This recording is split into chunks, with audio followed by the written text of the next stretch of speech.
Welcome to Sleep from History, where tonight we drift back into the bone-chilling nights of medieval warfare. Picture yourself trudging through a snow-dusted field boots, sinking into frozen earth, each breath curling like smoke in the moonlit air. Ahead, a flickering cluster of firelight marks the promise of camp, a fragile refuge from the endless march. The wind gnaws at your cloak armor, bites into your shoulders, and every step feels heavier than the last. Here's the reality check. You probably wouldn't last a week. Medieval campaigns raged through bitter winters and sodden autumns, and a soldier's only shelter was a canvas tent, sagging under ice its floor. Nothing more than mud or frozen ground. Comfort was rare. Survival was a nightly gamble. Before we crawl inside and feel the draft curling across your ankles, take a moment to like the video and subscribe, but only if you truly enjoy these sleepy journeys into history, and drop your location and local time in the comments. We're building a gentle map of listeners across the world. Now, let's drift together into this medieval night, bleak, intimate, and unflinchingly real. The night stretches endlessly above you, an ocean of darkness pricked with distant stars, each one gleaming like a shard of ice. The air is so cold it feels brittle, as though one sharp breath might splinter it. You march forward through a frozen landscape that has long since forgotten warmth, boots crunching over a thin crust of snow that crunches softly beneath your weight. With every step, your breath swirls around your face, a pale being that vanishes into the night wind as quickly as it appears. The world feels utterly still.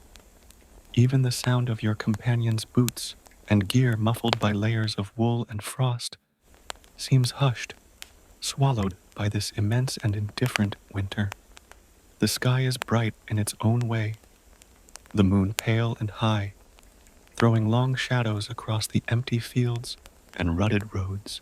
The light glints off your armor, dull silver catching the faint glow of moon and stars, and you can feel the cold seeping through the metal, as if it were alive, creeping in along the straps and seams. Your body aches with exhaustion, but the march has become a rhythm too ingrained to break. You've been walking for hours, maybe days. It's difficult to tell anymore. The winter darkness falls quickly in this part of the world, and once the sun slips below the horizon, the night seems eternal. The silence is punctuated only by the soft jingle of mail, the creak of leather straps, and the occasional sniffle or cough from a fellow soldier behind you. There's a bitter tang in the air from the sweat that's long since frozen on your skin, mingling with the faint scent of wood smoke drifting from the distant camp ahead. The glow is faint, scattered pinpricks of orange and gold, marking the boundary of safety, or what passes for safety out here. Even from this distance, the flickering light seems almost like a mirage, a fragile beacon against the vast emptiness of winter. Your shoulders ache from the weight of your gear. Chainmail clings heavily to your frame, stiff and unyielding, the individual links biting into your padded gambeson. Over that sits a breastplate, or brigandine, its cold edges rubbing against the thick wool tunic beneath. The wind cuts through every layer with ease, and each gust feels like an icy hand running its fingers down your spine. The helmet strapped beneath your chin feels heavier with every step, the mail coif beneath it, stiff with frozen sweat. You shift your spear from one numb hand to the other, flexing your fingers inside their stiff leather gloves in a futile attempt to keep blood moving. The march is punishing, but stopping would be worse. If you pause even for a few minutes, the cold will creep deeper, stiffening your muscles, making it harder to take the next step. That's the danger of a winter campaign.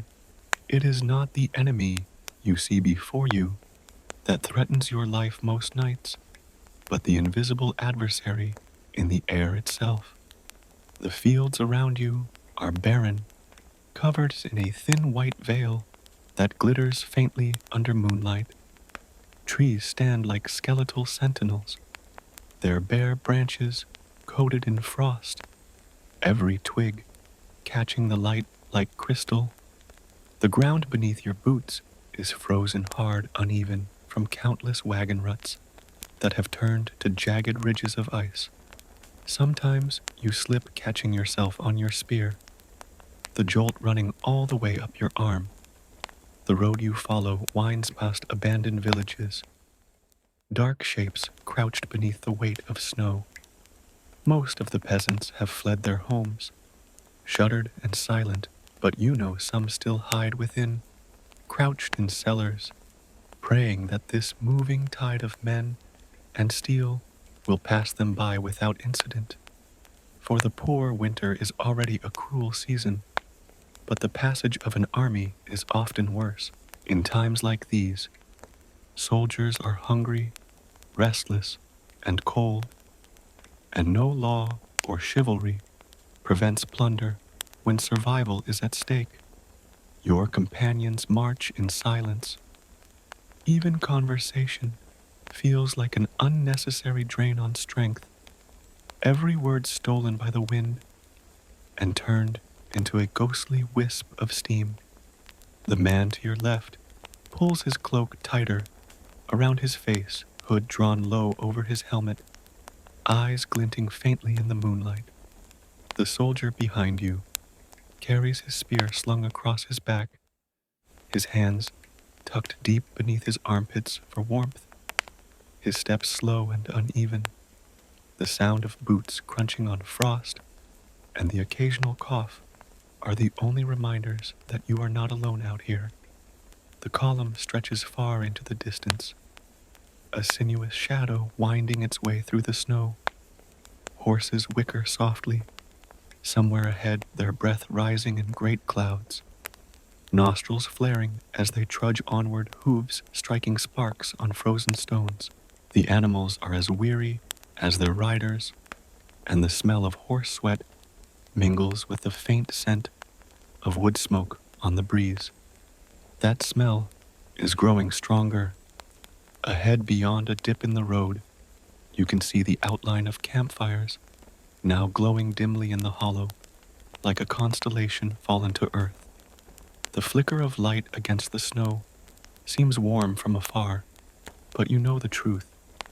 These are not roaring bonfires, but small, carefully tended flames, their heat barely enough to keep a handful of men from freezing solid. The camp is a patchwork of low, dark shapes, tents pitched in uneven rows, their guy ropes taut and glistening with ice. Smoke curls upward in thin ribbons, dispersing quickly into the bitter night air. The sight is enough to quicken your step, though. Fatigue clings to every limb. Around you, your comrades shuffle forward more briskly, two muttering softly to themselves, their voices hoarse with exhaustion. There is no laughter here, no cheer at reaching safety, just the quiet relief of soldiers who know they have survived another day. As you approach the perimeter, you pass the sentries standing stiffly at their posts. They are wrapped in cloaks, their helmets dusted white with frost, their breath rising in clouds as they stamp their feet to stay awake. Spears are clutched tightly in gloved hands, shields propped nearby, and their eyes dart nervously into the darkness beyond the glow of campfires. Even here, danger is constant. An enemy raid in the night is always a possibility, and in the cold, vigilance can mean the difference between life and death. The guards' faces are pale and gaunt, their lips cracked and raw from the wind. You give them a weary nod as you trudge past, but they do not respond. Their focus is on the night. Once within the camp, the atmosphere shifts slightly, though not enough to offer comfort. The noise of activity hums faintly in the background. Men hauling firewood squires, tending to horses, cooks ladling thin stew into battered wooden bowls. Blacksmiths work by firelight, hammering dents from armor or repairing a damaged sword. Sparks flying into the darkness. The smell of smoke is stronger now, clinging to every cloak, every flap of canvas, every breath you take. The fires are fed with whatever fuel can be scavenged. Logs from nearby forests, kindling from dismantled fences, even scraps of broken carts. Everything reeks faintly of resin and char. You walk past rows of tents, each one little more than a sagging triangle of canvas stretched over wooden poles. Some are patched with leather, others stitched with crude repairs where wind or rain tore holes. The ropes creak softly in the breeze, their wooden stakes firmly driven into the frozen ground. The tents stand low to the earth, their sloping walls designed to shed rain and snow. But they offer little insulation. They are cold shells, flimsy defenses against the elements. In many ways, the sight of them is disheartening. There is no illusion of comfort here, only the thin reassurance that you will not be entirely exposed to the biting wind tonight. But before you can rest, there are duties to perform. The rhythm of war is unchanging, no matter how weary the men. You trudge to your assigned company space, greeted by a sergeant whose voice is hoarse from barking orders all day. He directs men to stack shields, to pile spears in neat rows, to tether horses in a rough circle around the perimeter. The cold makes every movement sluggish. Your fingers ache as you unbuckle straps, unfasten your helmet, and slide your spear into the rack. Armor is carefully removed, each piece stacked in a designated corner. Even in this exhaustion, discipline is enforced. Gear must be ready to don at a moment's notice. War does not pause for fatigue. Around you men move like shadows, their faces drawn and pale. Some slump against wagon wheels, too tired to speak. Others crouch near the nearest fire hands, extended soaking in the faint warmth that barely penetrates their stiff gloves. The smoke curls upward in lazy spirals, carrying the bitter scent of damp wood. You pass a cook's fire, where a thin pot of stew bubbles weakly, the smell of onions and boiled meat mingling with the pervasive odor of sweat and leather. The stew is watery, the portion small, but the soldiers cluster around with hopeful eyes. Hunger gnaws at every belly here. Supplies are always short in winter campaigns. Food spoils quickly or is devoured on the march, and foraging is nearly impossible in snow-covered fields. At last you make your way to your assigned tent. It is a small structure low enough that you must crouch to enter its entrance, stiff with frost. You brush snow from your cloak as you stoop beneath the flap. The air inside is close and damp, heavy with the smell of unwashed bodies, smoke, and wool. The ground is hard and uneven patches of mud, frozen into ridges beneath a thin scattering of straw. In one corner, a jumble of shields and weapons is stacked haphazardly. Bedrolls line the perimeter, thin blankets that are more symbolic than effective. Your comrades are already here, 2 of them hunched near the entrance, their breath steaming in the dim light of a lantern. One nods wearily as you settle in. No words are exchanged. There is nothing to say.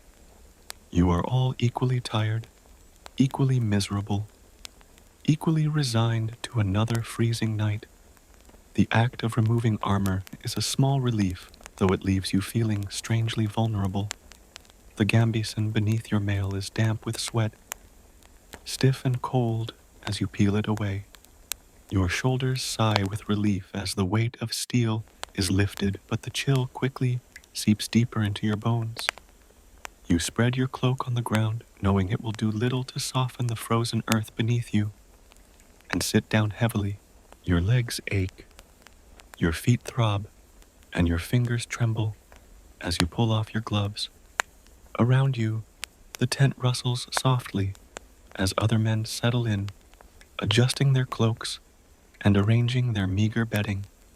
The sound of the wind outside is a constant backdrop, its low whistle seeping through every seam of the tent. You lean back against your pack, eyes half closed, and let your mind drift for a moment. This scene is not unique.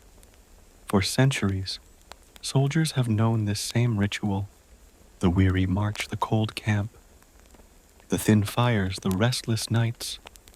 Chronicles from every corner of medieval Europe describe it. Knights in the 100 Years' War wrote of tents sagging under ice of frostbite, nipping at their fingers.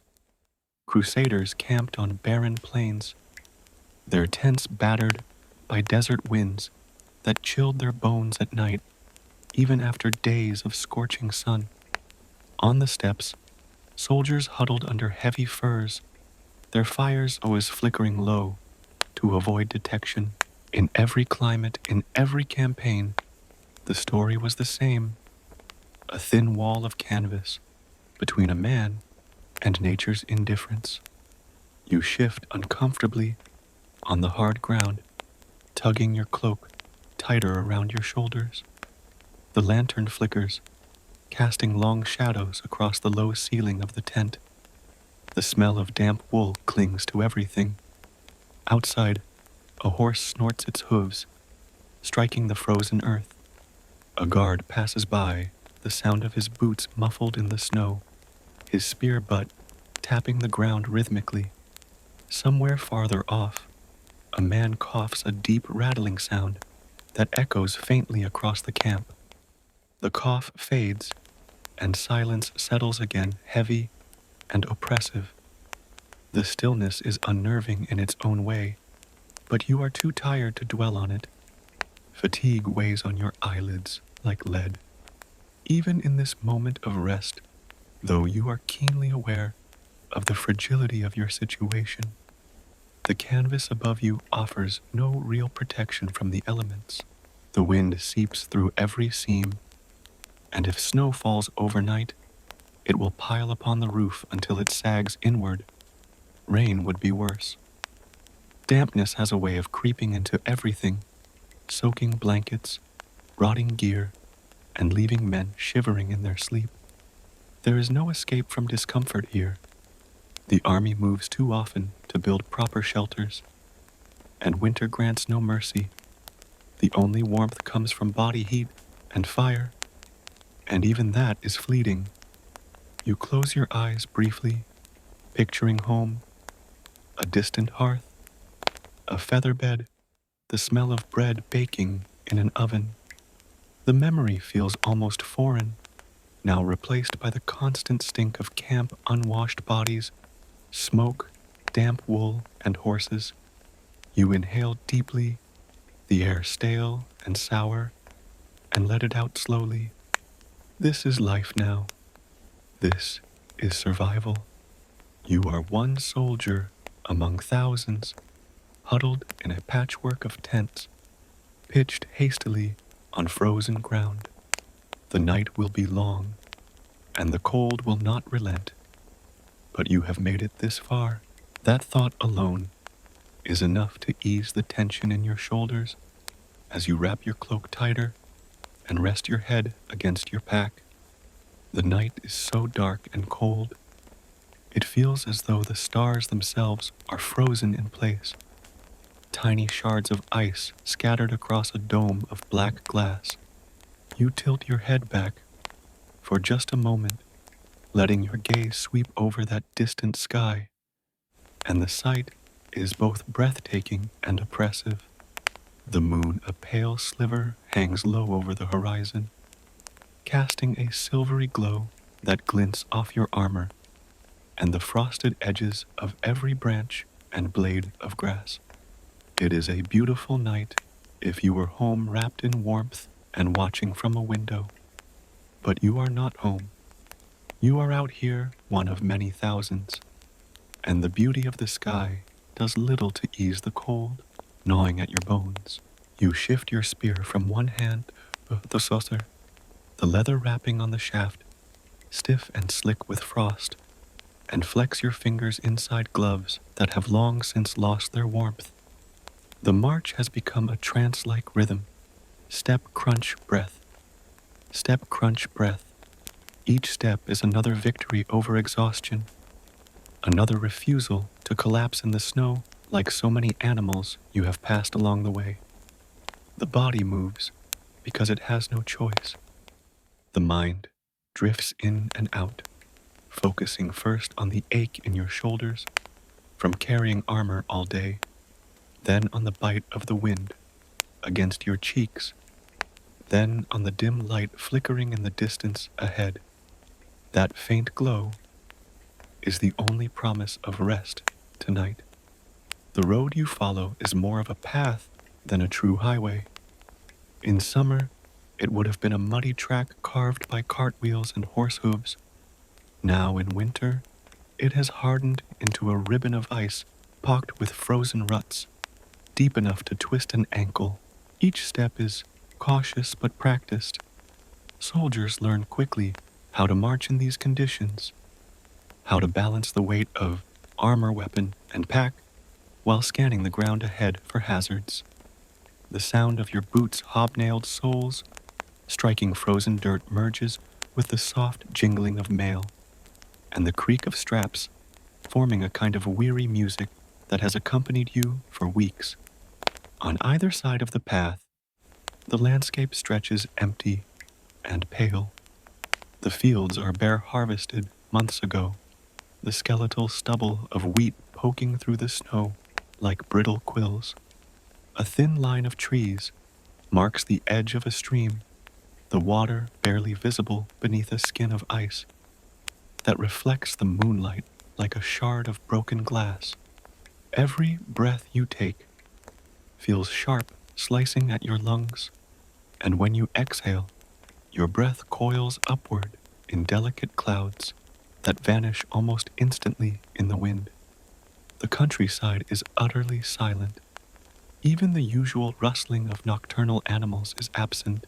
The forests are quiet, the birds long since fled, and you realize with a kind of bone-deep unease that this is a land locked in winter's grip, a world where even sound seems frozen.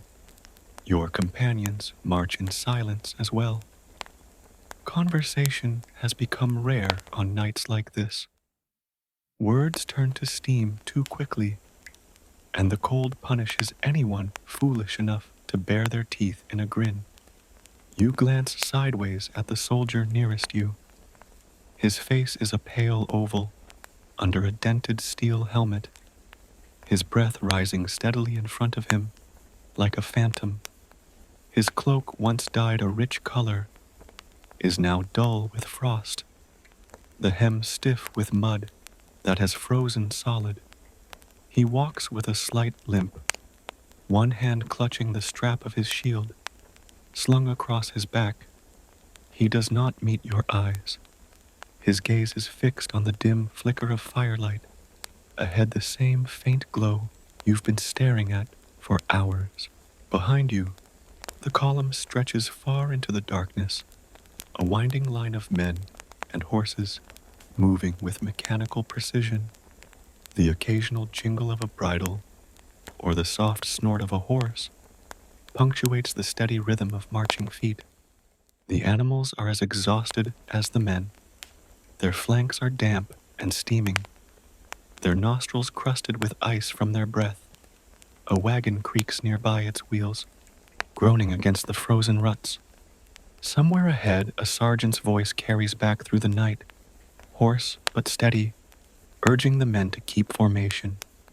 You can feel your body obeying, automatically falling into line even as your mind drifts. Fatigue has dulled your thoughts into a kind of haze, and the march feels endless, as though you've been walking forever through this frozen, lifeless world. But then the smell of smoke reaches you, faint but unmistakable. It cuts through the scent of leather and sweat and snow, and your mind sharpens just enough to recognize the promise it carries. Ahead, the glow of firelight begins to grow brighter, shimmering faintly in the distance. You pass a curve in the path, and suddenly, the camp is visible, sprawling across a low rise. A scatter of orange embers and torchlight tents, pitched in uneven rows, the faint silhouettes of horses tied to makeshift posts. The sight does not bring joy.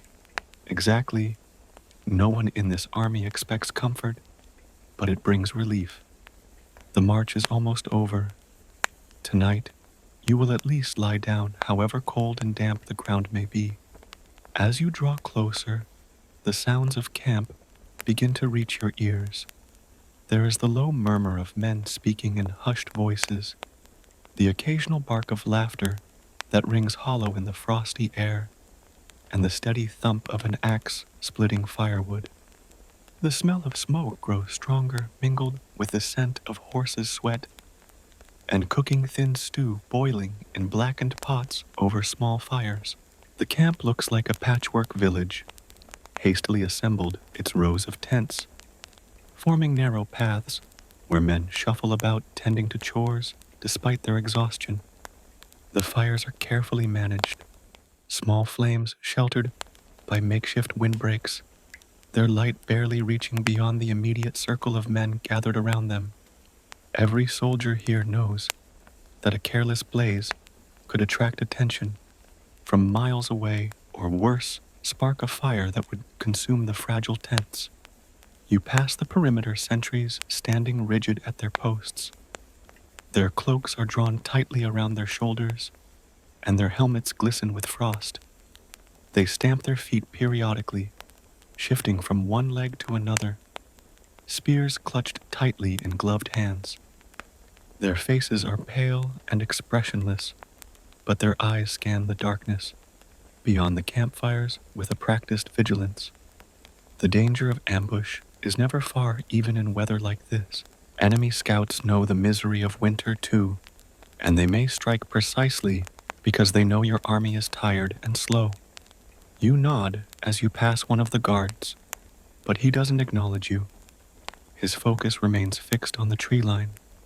Once inside the camp, the illusion of safety grows stronger, though it is still just that, an illusion. You follow the narrow path between tents, boots crunching softly on snow and frozen mud. The camp is alive with activity even at this late hour. Men crouch by fires, their hands outstretched toward the meager flames, steam rising from their damp cloaks. Others stagger toward their assigned tents, too tired to speak. Horses stand tethered in small groups, their breath puffing out in great clouds' tails, swishing lazily. A group of squires hurries past their arms, laden with firewood and buckets of water, their faces red from the cold. You pass a makeshift forge, where a blacksmith works by lantern light, hammering a dent out of a breastplate, each strike ringing sharply in the stillness. The scene is almost peaceful in a grim sort of way. War is rarely quiet, but tonight, exhaustion has silenced even the rowdiest soldiers. You make your way toward your company's assigned space, guided by habit more than thought. Your body aches with every step, your muscles stiff from hours of carrying armor and weapons. The straps of your gear have left raw grooves in your shoulders, and the cold has seeped so deeply into your legs that they feel like carved wood rather than flesh. You pass a row of tents, each one drooping slightly under the weight of frost. They are crude structures, little more than sheets of canvas or linen stretched over wooden frames. patched with leather and scraps of fabric. The guy ropes creak softly in the wind, their wooden stakes driven deep into the frozen ground. Some tents have makeshift windbreaks, built from shields and spare boards, their edges frosted white. The sight is both comforting and disheartening. Shelter awaits you. Yes, but it is no escape from the cold. The tent will be drafty, damp, and crowded, but at least it will shield you from the cutting wind. Before you can rest, there are still tasks to complete. Discipline is as important as warmth in an army, and even after a long day's march, soldiers are expected to care for their equipment. You trudge to a designated rack and slide your spear into place, the shaft clattering softly against the others. Your shield is unstrapped and stacked neatly nearby. Removing your helmet is an effort in itself. The leather chin strap is stiff and frozen, and your fingers fumble with the buckle. When it finally comes free, you pull the helmet off and exhale deeply, rubbing your sore neck. The padding beneath is damp and cold, clinging to your skin. The act of removing your armor is a slow, methodical ritual, each buckle and strap loosened carefully despite your fatigue. Even here in the safety of camp, you cannot afford carelessness. Your life may depend on how quickly you can rearm if the enemy strikes.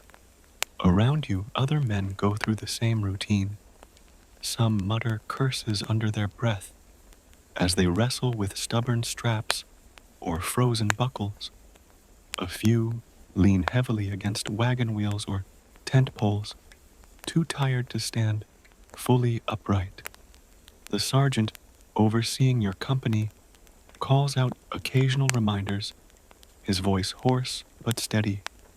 He tells men to dry their boots by the fire, to keep their weapons clean, to check their tent ropes for frost damage. His words are routine, almost soothing in their familiarity. Discipline is not cruelty here. It is a survival tool.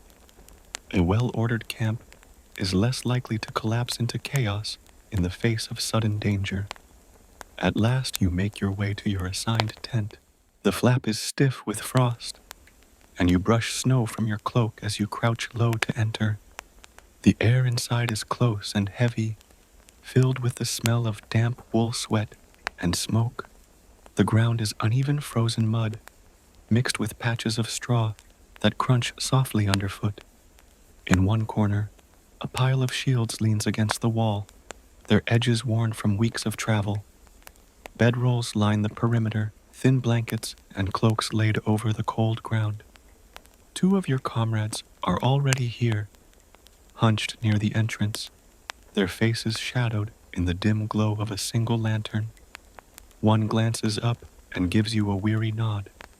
No words are exchanged. There is nothing to say.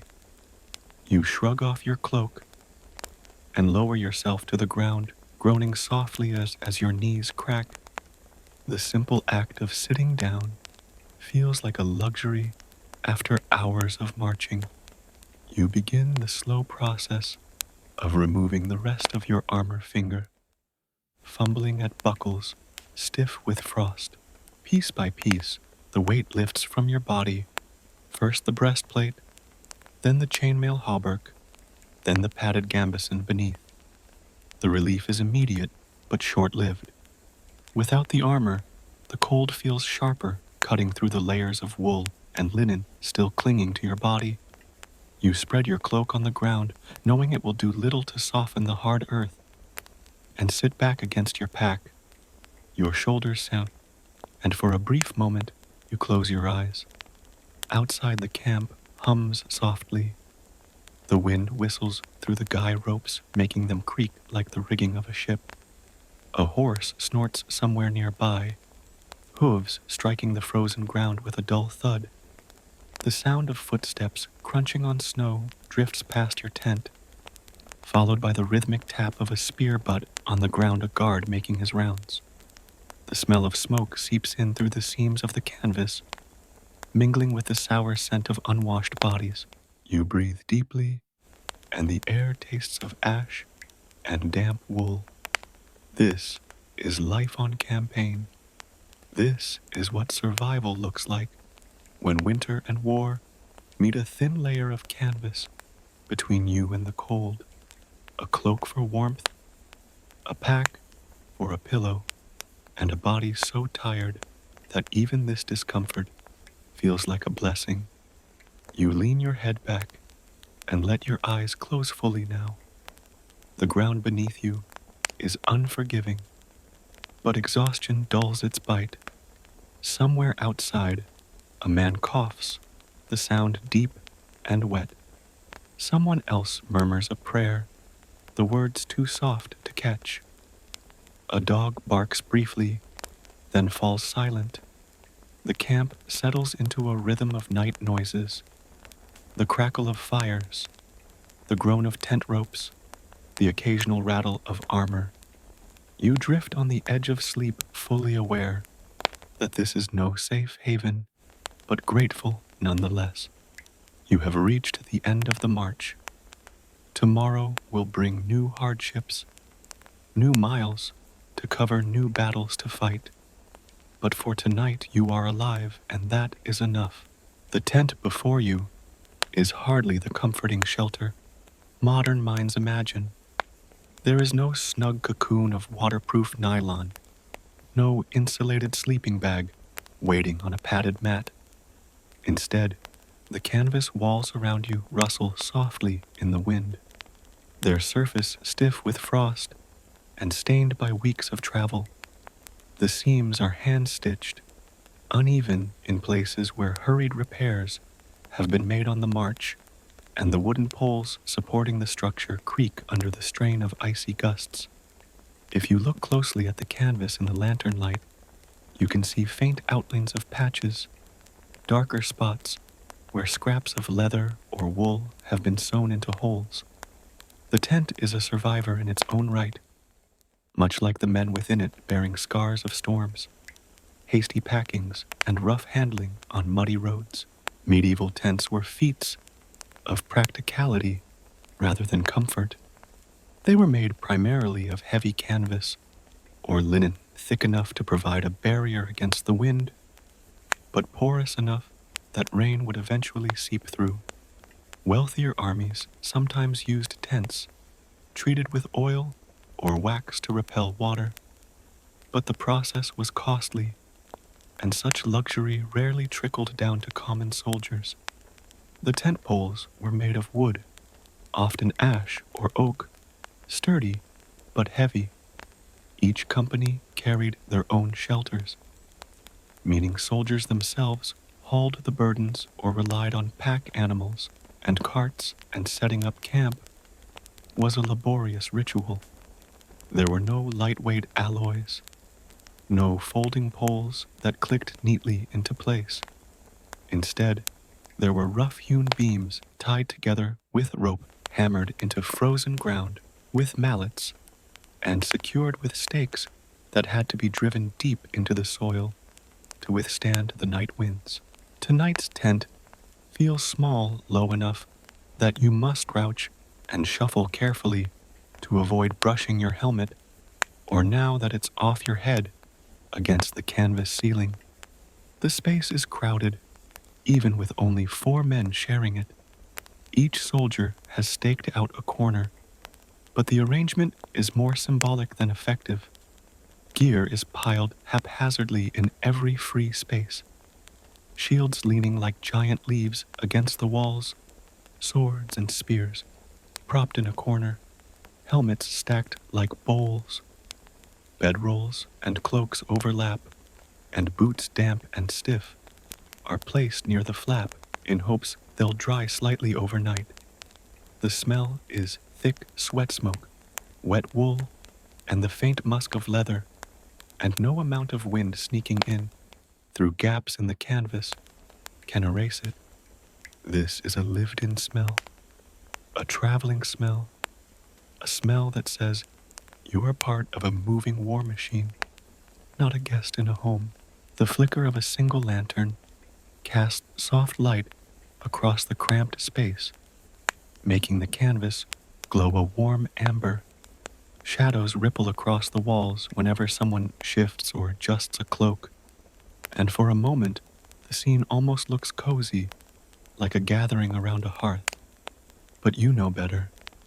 The lantern's oil will run low soon, and darkness will reclaim the tent, broken only by faint moonlight, slipping through seams and flaps.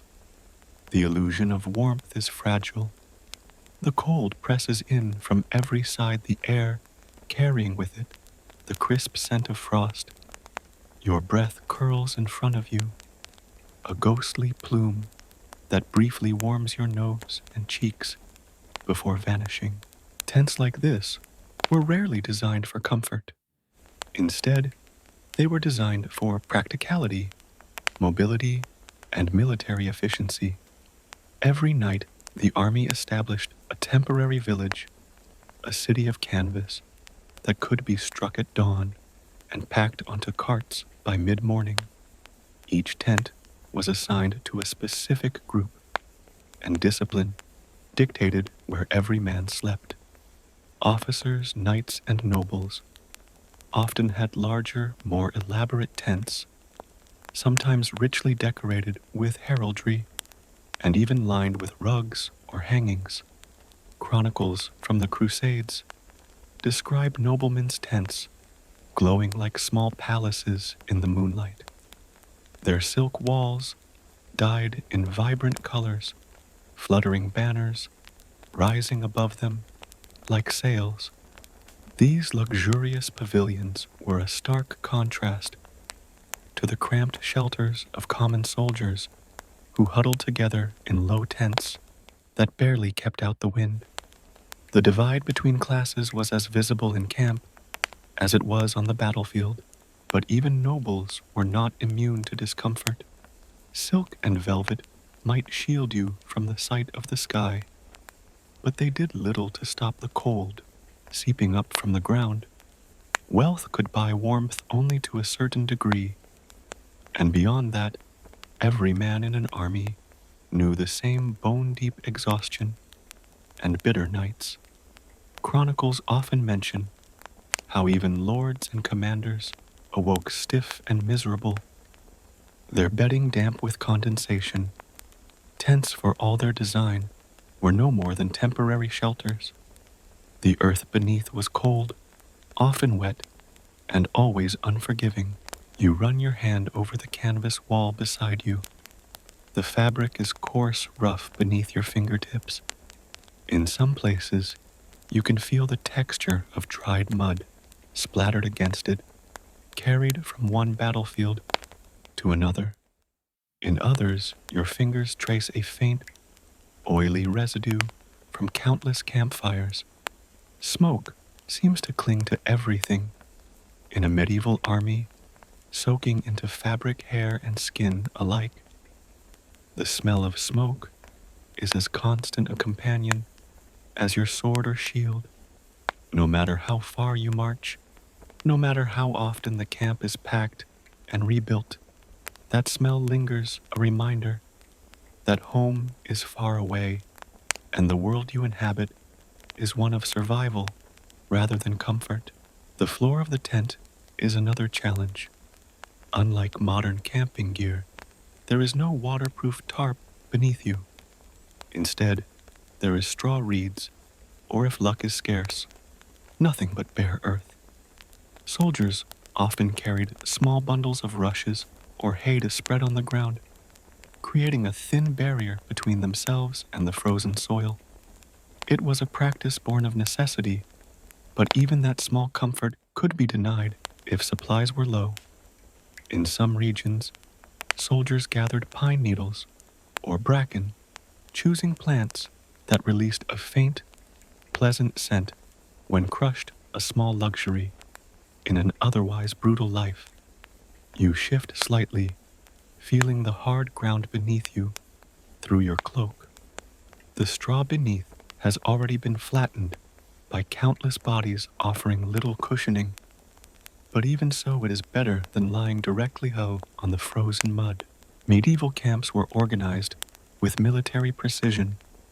A large army was a logistical marvel, and tents were pitched according to rank and role. The commander's pavilion was typically placed at the center or on a slight rise, a visible point of authority marked by banners. Surrounding it were the tents of knights' officers and other high-ranking figures arranged in neat rows. Farther out were the soldiers' shelters, clustered in companies or units, forming a rough grid that mirrored the army's structure. The outer perimeter of the camp was often ringed with sentries, pickets, or even makeshift barriers. Sharpened stakes, driven into the ground wagons arranged in a defensive circle or trenches, dug hastily with shovels and picks. In hostile territory, these precautions were essential. The cold was relentless, but so were enemies who knew an army was most vulnerable while it slept. The routine of setting up camp was ingrained in every soldier. After a day's march, men did not simply collapse into sleep.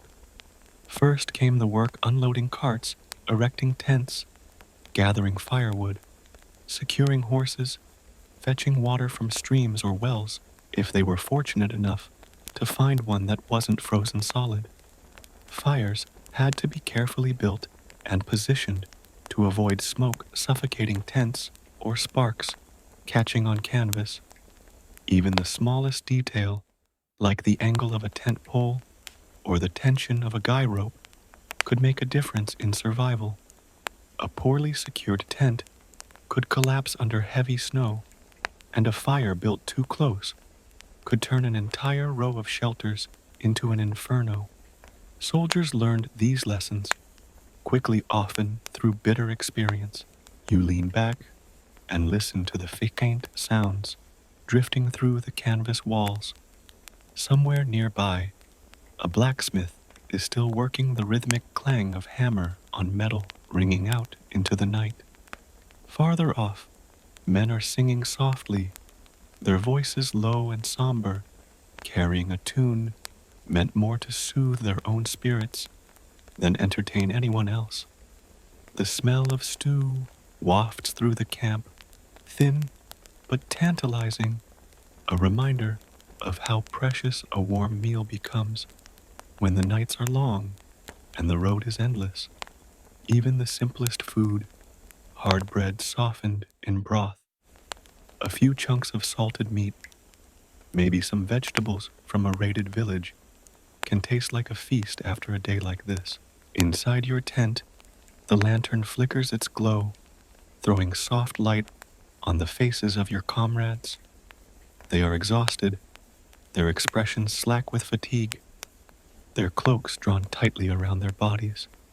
One man lies with his head on his arm, already asleep despite the cold, his breath rattling softly in the still air. Another sits cross-legged, sharpening his knife slowly, the rasp of metal on stone, a steady rhythm. Their hisos chatter here. Words are saved for daylight. At night, in the deep of winter, silence feels safer, heavier, as though the darkness itself demands reverence. The contrast between officer tents and soldier tents is a frequent subject of historical fascination. Chroniclers often painted vivid images of noblemen reclining in lavish pavilions, surrounded by servants' rugs and feather bedding. Some commanders even traveled with furniture folding chairs, chests, and tables. During the Crusades, great tents were constructed like portable halls, their silk walls embroidered with coats of arms, their interiors draped with tapestries. In these spaces, wine was poured into silver goblets, and meals were served on platters even within sight of a battlefield. Yet these images, though striking, often exaggerate the gulf between rich and poor. Most noble tents were indeed larger and more ornate, but they were still drafty, damp, and vulnerable to fire. Wealth could only do so much. against a medieval winter night. Even officers dreaded these nights, chroniclers admit. Silk walls did not block the sound of the wind. Fine bedding still absorbed the stench of smoke and sweat, and when snow fell, it blanketed every tent equally, whether stitched from silk or coarse canvas. Comfort was relative, and for many simply being dry and alive was enough. You shift again, feeling the stiffness in your muscles. The tent feels both crowded and intimate. You can see every movement of your companions in the flickering lantern light, every breath misting in the cold. In the dark corners, weapons glint faintly. Shields scarred and battered lean against the walls, reminders that the comfort you find here is temporary. This canvas shelter is not a home. It is a pause, a breath drawn between battles. The way armies carried and pitched tents reveals much about medieval warfare's discipline. A campaign was as much a logistical challenge as a military one, and tents were a symbol of that reality. Every evening, an army transformed itself into a village, complete with streets, kitchens, forges, and guard posts. At dawn, that entire village vanished, packed onto carts and pack horses, leaving behind only trampled snow and the faint smell of smoke. Men became wanderers, their lives measured not in days, but in marches. Their beds were temporary, their shelter a patch of ground beneath a roof of cloth. Even their sense of belonging shifted, tethered not to a single place, but to the people beside them, those with whom they shared meals, laughter, curses, and long freezing nights. You imagine this camp from above, a sea of small, dark triangles dotting a pale landscape, smoke rising from dozens of fires, glowing embers flickering like fallen stars. Paths crisscross between tents, marked by the footprints of soldiers and the grooves of wagon wheels. Beyond the perimeter, the countryside lies silent, barren, indifferent to the human drama unfolding within this patch of light. Armies may come and go, villages may burn or be abandoned, but winter remains. The night sky, the snow-covered fields, the frost-laced branches, they are eternal spectators unmoved by the struggles of men. Your gaze drifts to the lantern again. Its flame wavers as a gust of wind shakes the canvas. A fine dusting of frost drips from the seam's tiny droplets, pattering softly onto your gear. You pull your cloak tighter, feeling the rough wool scratch against your neck, and settle deeper into your bedroll. The ground beneath you is as hard as stone, but fatigue dulls the discomfort. You hear your own breathing slow and steady, mingling with the quiet snores of your companions. For a moment, you let your mind drift. This tent, this camp, this world of mud and frost is your reality now. Yet there is something strangely comforting in its familiarity. The hardships have become routine, almost meditative. You know exactly where to place your boots so they won't be stolen, exactly how to fold your cloak to make a pillow, exactly how to tuck your arms and legs to retain warmth. Survival is an art, and you are an artist, painting each night with small practiced acts of resilience. Outside, the guard calls softly to his partner, his voice muffled by the wind. A dog barks again, closer this time, followed by the faint jingle of a harness. Someone stirs in the tent next to yours, their footsteps crunching in the snow as they step out to relieve themselves. Life in camp is constant, even in darkness. Fires need tending, guards rotate shifts, and the sound of movement never entirely ceases. In its own way, This restless atmosphere feels protective. You know you are not alone. Thousands of men share this night with you, all of them enduring the same misery, the same cold, the same fragile comforts. In this shared hardship, there is a strange kind of safety. Your eyelids grow heavier, and the lantern's glow begins to blur. The last thing you see before you drift closer to sleep is the faint outline of frost creeping along the canvas seam above you, glinting like a spider's web in the flickering light. Tomorrow, that frost will melt slightly with the warmth of day, only to refreeze again by nightfall. The cycle is unbroken, just like the rhythm of the march. In this tent, under these humble walls of canvas and rope, you feel suspended between exhaustion and calm, between misery and survival. The night presses close, and you let it. You are a soldier in a medieval army, and this is your shelter, cold, cramped, and imperfect, yet still a sanctuary against the bitter expanse outside. The cold was never just a backdrop to medieval warfare. It was a weapon all its own, striking down men and animals without discrimination. You lie in your tent now, listening to the faint whistle of wind outside, and you can almost hear the voice of some long-dead chronicler murmuring from the pages of history about nights like this. There were no official winter breaks in war, no seasonal pause where armies politely agreed to wait for spring. Armies marched when strategy demanded it, when a lord's ambition or desperation outweighed reason, and that meant campaigns often dragged deep into the bitter months. A winter march was not a rarity, it was an inevitability.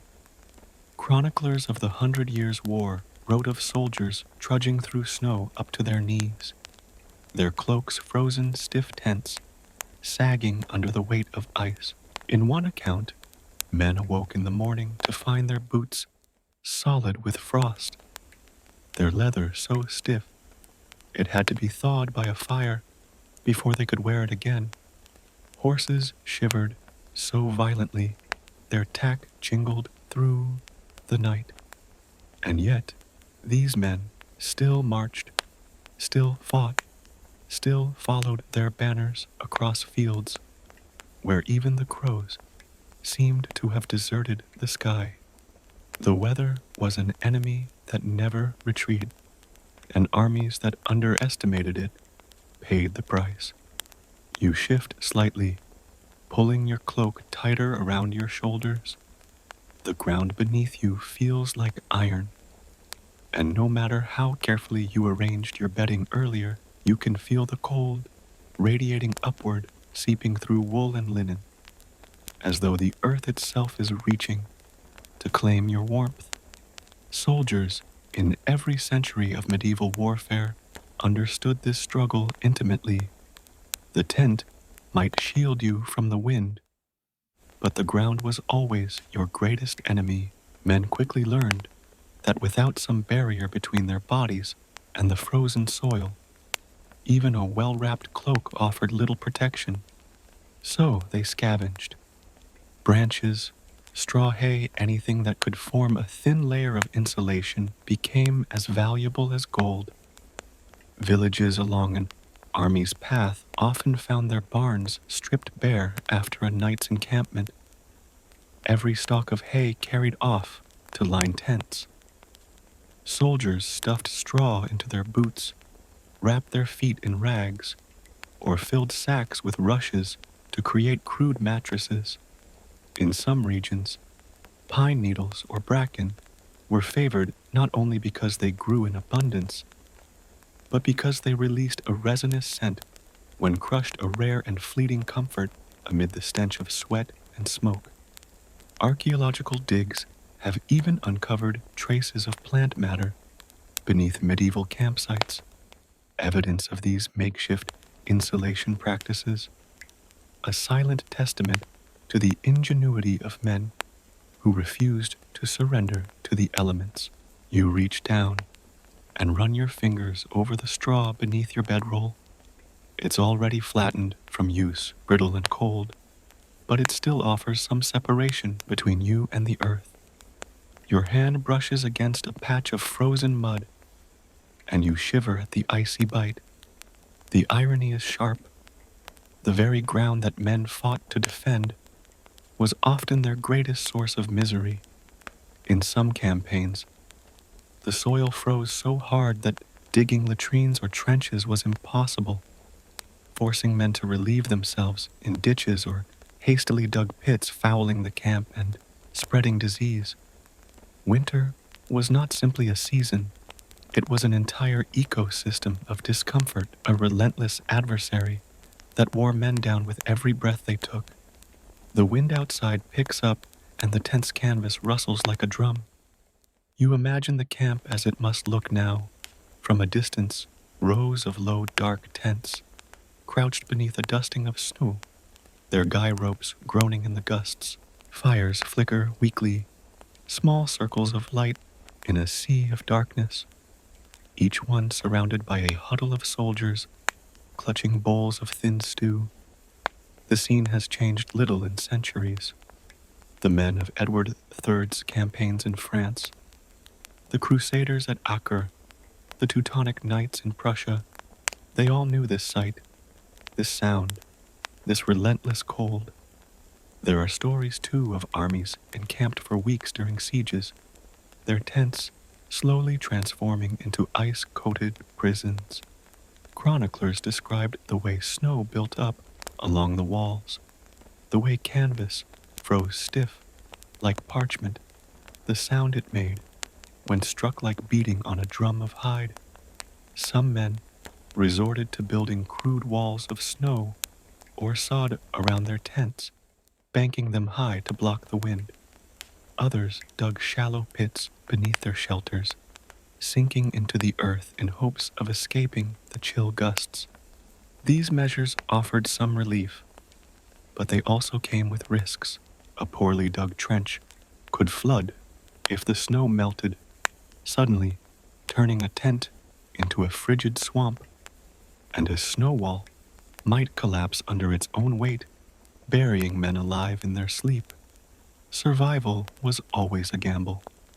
You can picture the ingenuity born from desperation, soldiers propping their shields along the outside of a tent to act as windbreaks or layering cloaks and spare garments over the canvas walls to trap warmth. Some even scavenged animal hides from the day's slaughter or from fallen horses, draping them over their shelters for insulation. The smell of those hides, musky, earthy, sometimes rancid, would cling to a camp for weeks, but it was warmth, and warmth was worth any price. It was common, chroniclers say, for a soldier to sleep beneath the skin of his own horse, if the animal perished from exhaustion or frost. There are accounts of knights in the Baltic Crusades wrapping themselves in furs stripped from wolves or bears, their armor gleaming dully beneath makeshift pelts, the line between man and beast blurring in the fight for survival. You imagine lying beneath a heavy pelt tonight, its coarse hairs prickling your face, the smell of animal musk mingling with smoke and sweat. It would be unpleasant, yes, but better than feeling the icy ground leach the life from your body. Even now, centuries later, the instinct for warmth is the same. Humans are fragile creatures, built for temperate climates and gentle seasons. Yet we have always pushed into hostile environments, armed with nothing but ingenuity and sheer stubbornness. In this tent, surrounded by the echoes of countless winters past, you feel a kinship with every soldier who ever curled up in straw and furs, teeth chattering, praying for dawn. The cold is relentless. You pull your cloak tighter, tucking it beneath your chin. The wool is rough against your skin, the edges stiff from dried sweat and frost. But it is all you have. Medieval cloaks were often heavy, woven from thick wool, and sometimes lined with fur if the wearer was wealthy or lucky. For common soldiers, the cloak was not just a garment, but a lifeline serving as a blanket, a pillow, even a shield against rain or snow. Many cloaks were dyed in simple colors, brown, gray, russet, not for fashion, but because these dyes were cheap and practical. Bright colors were a luxury reserved for those of higher rank, though some mercenaries flaunted vibrant cloaks as trophies, a mark of success on campaign. Tonight, there is little glory in color. Every man is just another shadow, huddled beneath a strip of cloth, shivering in the dark. You shift again, curling into yourself, and think about the countless tricks soldiers devised to stay warm. Some slept in pairs or trios, pressed tightly together, their shared body heat, a small defense against the cold. Others wrapped their feet in layers of cloth, stuffing them with straw or moss. Chroniclers tell of men who slept with their boots on, afraid that if they removed them, the leather would freeze solid overnight, or their feet would swell and refuse to fit back inside. There is a grim humor in these stories, a reminder that survival often demanded sacrifice. Comfort was a luxury. Practicality was king. Even commanders could not escape the hardships of winter campaigning.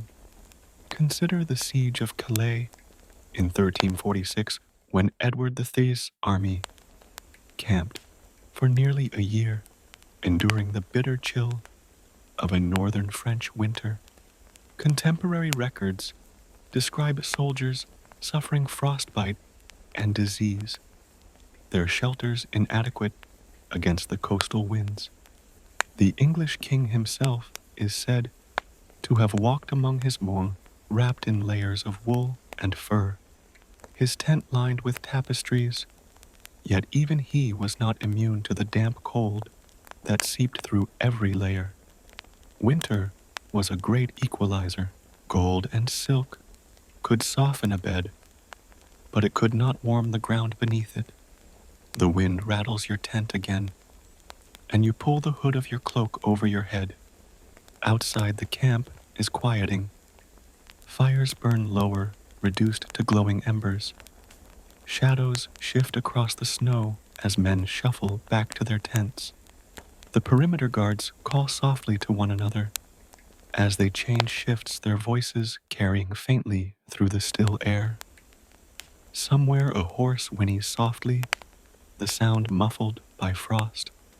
The camp is a fragile island of light and life in a sea of darkness.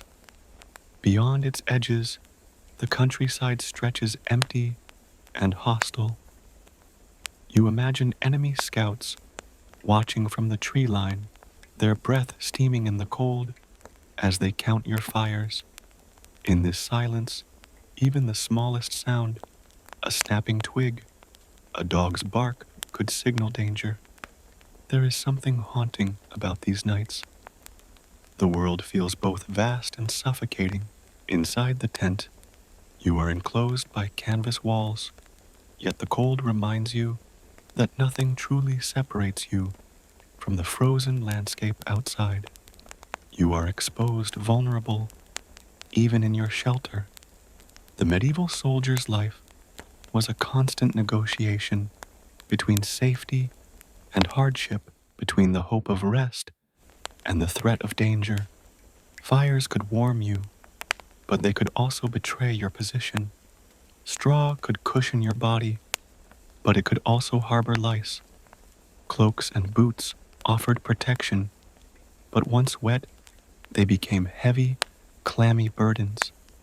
Every decision carried consequences, and survival was a delicate balance. You run your hand over your bedroll, feeling the coarse texture of the wool beneath your fingertips. The smell of smoke is ingrained in it, as if the fibers themselves were woven from campfire ash. That smell will never leave. Even months after a campaign returning, soldiers carried the scent of war with them.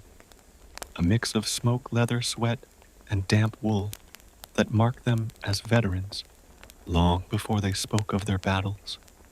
The army was a moving village, and every man in it bore its signature scent. Your eyes wander to the canvas ceiling above. In the flickering light, you notice the stains and scars from months on the road, streaks of soot from torches, patches of mildew from damp weather, faint reddish smears where bloodied hands once brushed against the fabric. This tent has seen rain and snow, wind and sun, and it has sheltered men through fear and fatigue. It is not just a shelter, it is a witness carrying within its fibers the stories of every man who ever lay beneath it.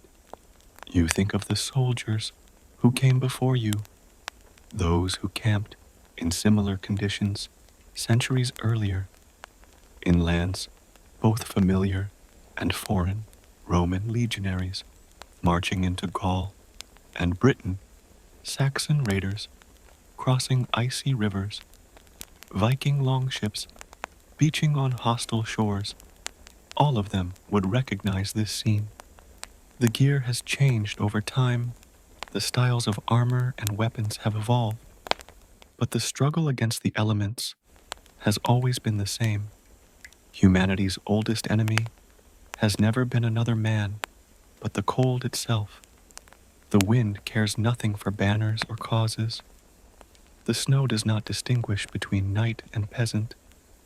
Winter humbles everyone equally. Outside, a guard coughs the sound sharp in the stillness. You hear the crunch of his boots as he shifts his stance, trying to keep blood flowing through his limbs. His spear butt taps the frozen earth rhythmically, a quiet reassurance that someone is awake. Someone is watching over the camp.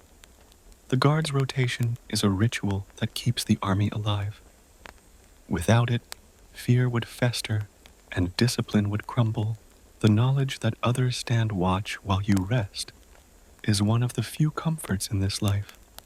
You close your eyes briefly, listening to that rhythm, and imagine generations of soldiers before you doing the same, lulled to sleep not by lullabies, but by the steady beat of a sentry's spear on frozen soil. The air in the tent is cold enough that you can see your own breath. It hangs in front of your face like a soft ghost before dissipating into the darkness. You tuck your chin deeper into your cloak and curl your legs toward your chest instinctively, forming up a ball to conserve heat.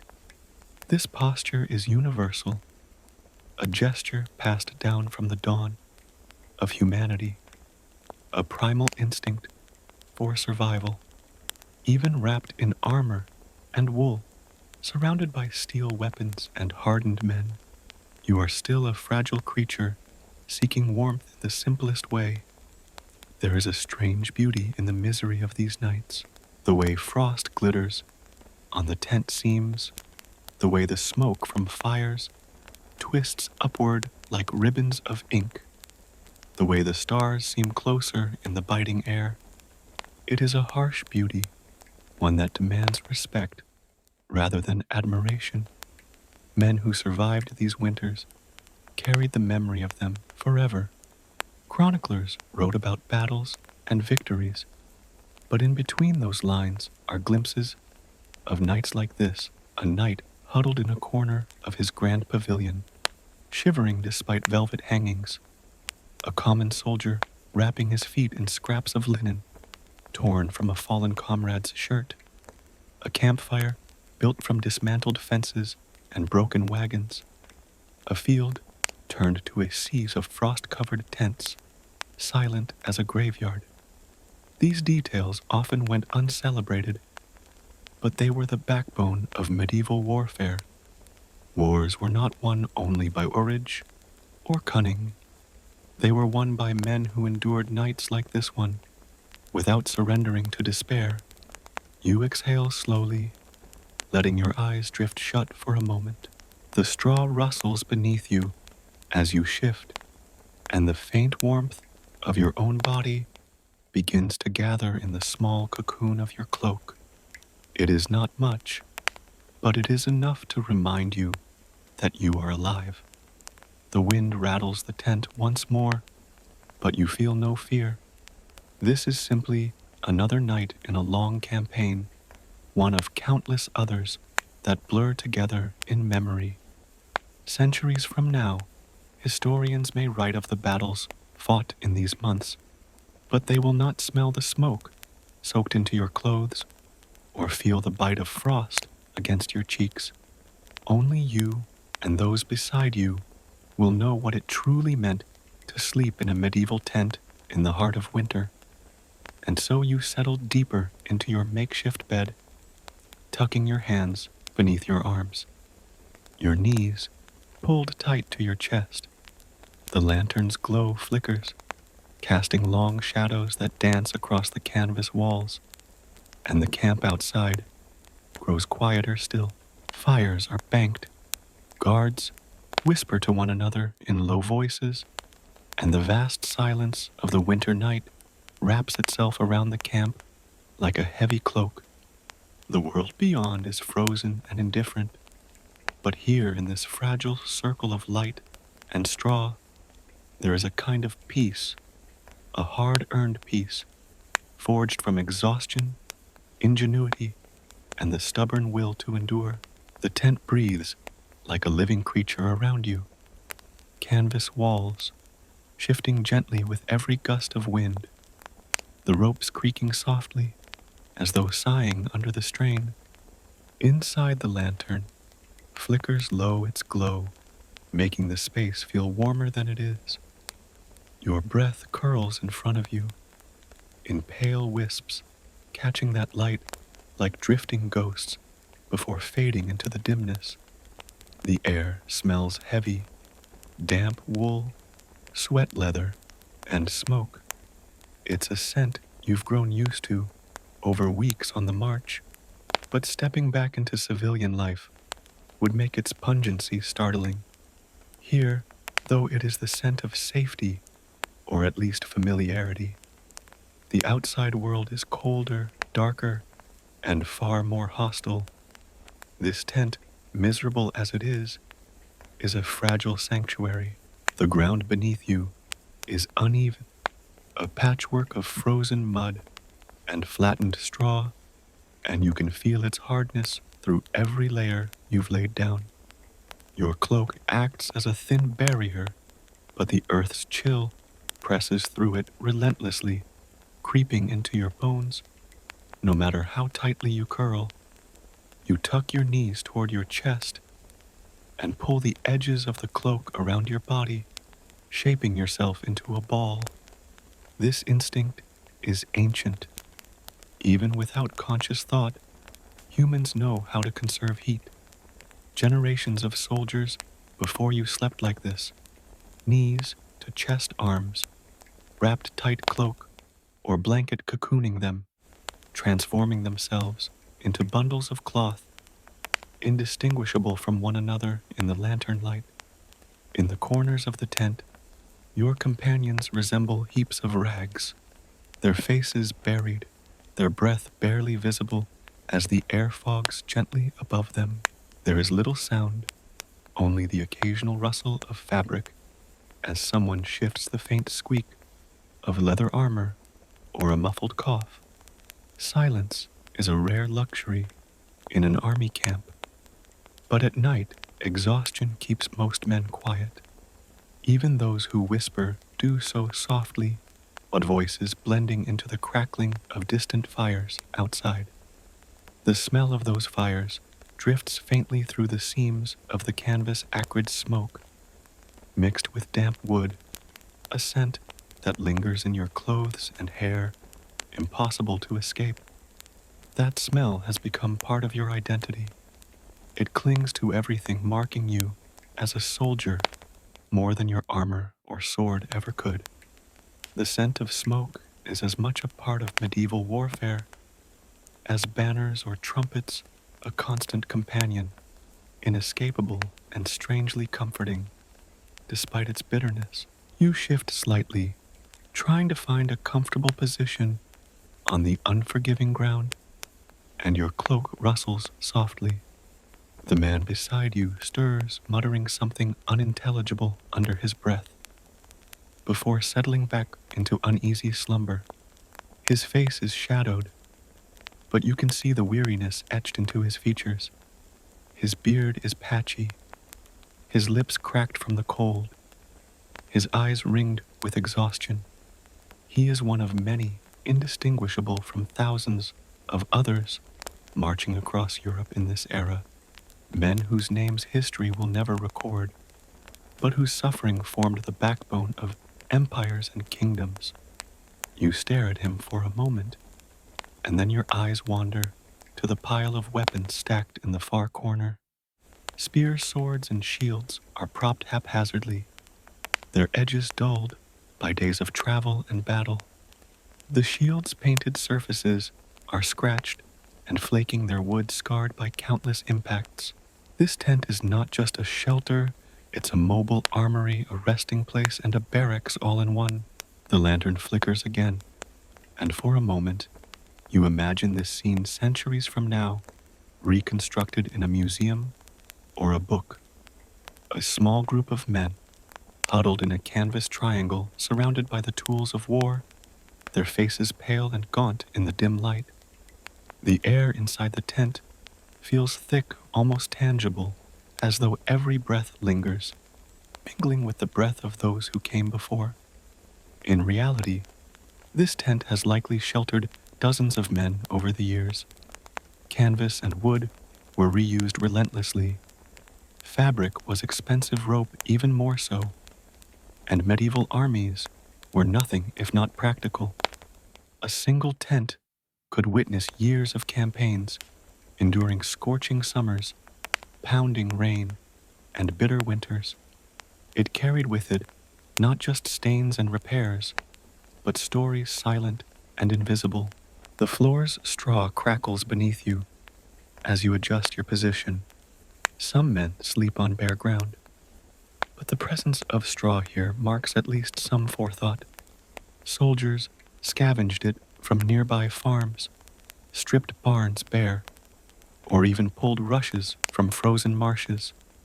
You picture men working quickly at twilight, stooping with knives to gather reeds while the temperature plummeted. Straw isn't comfortable, but it is a shield, a thin golden barrier between your body and the ground's icy grip.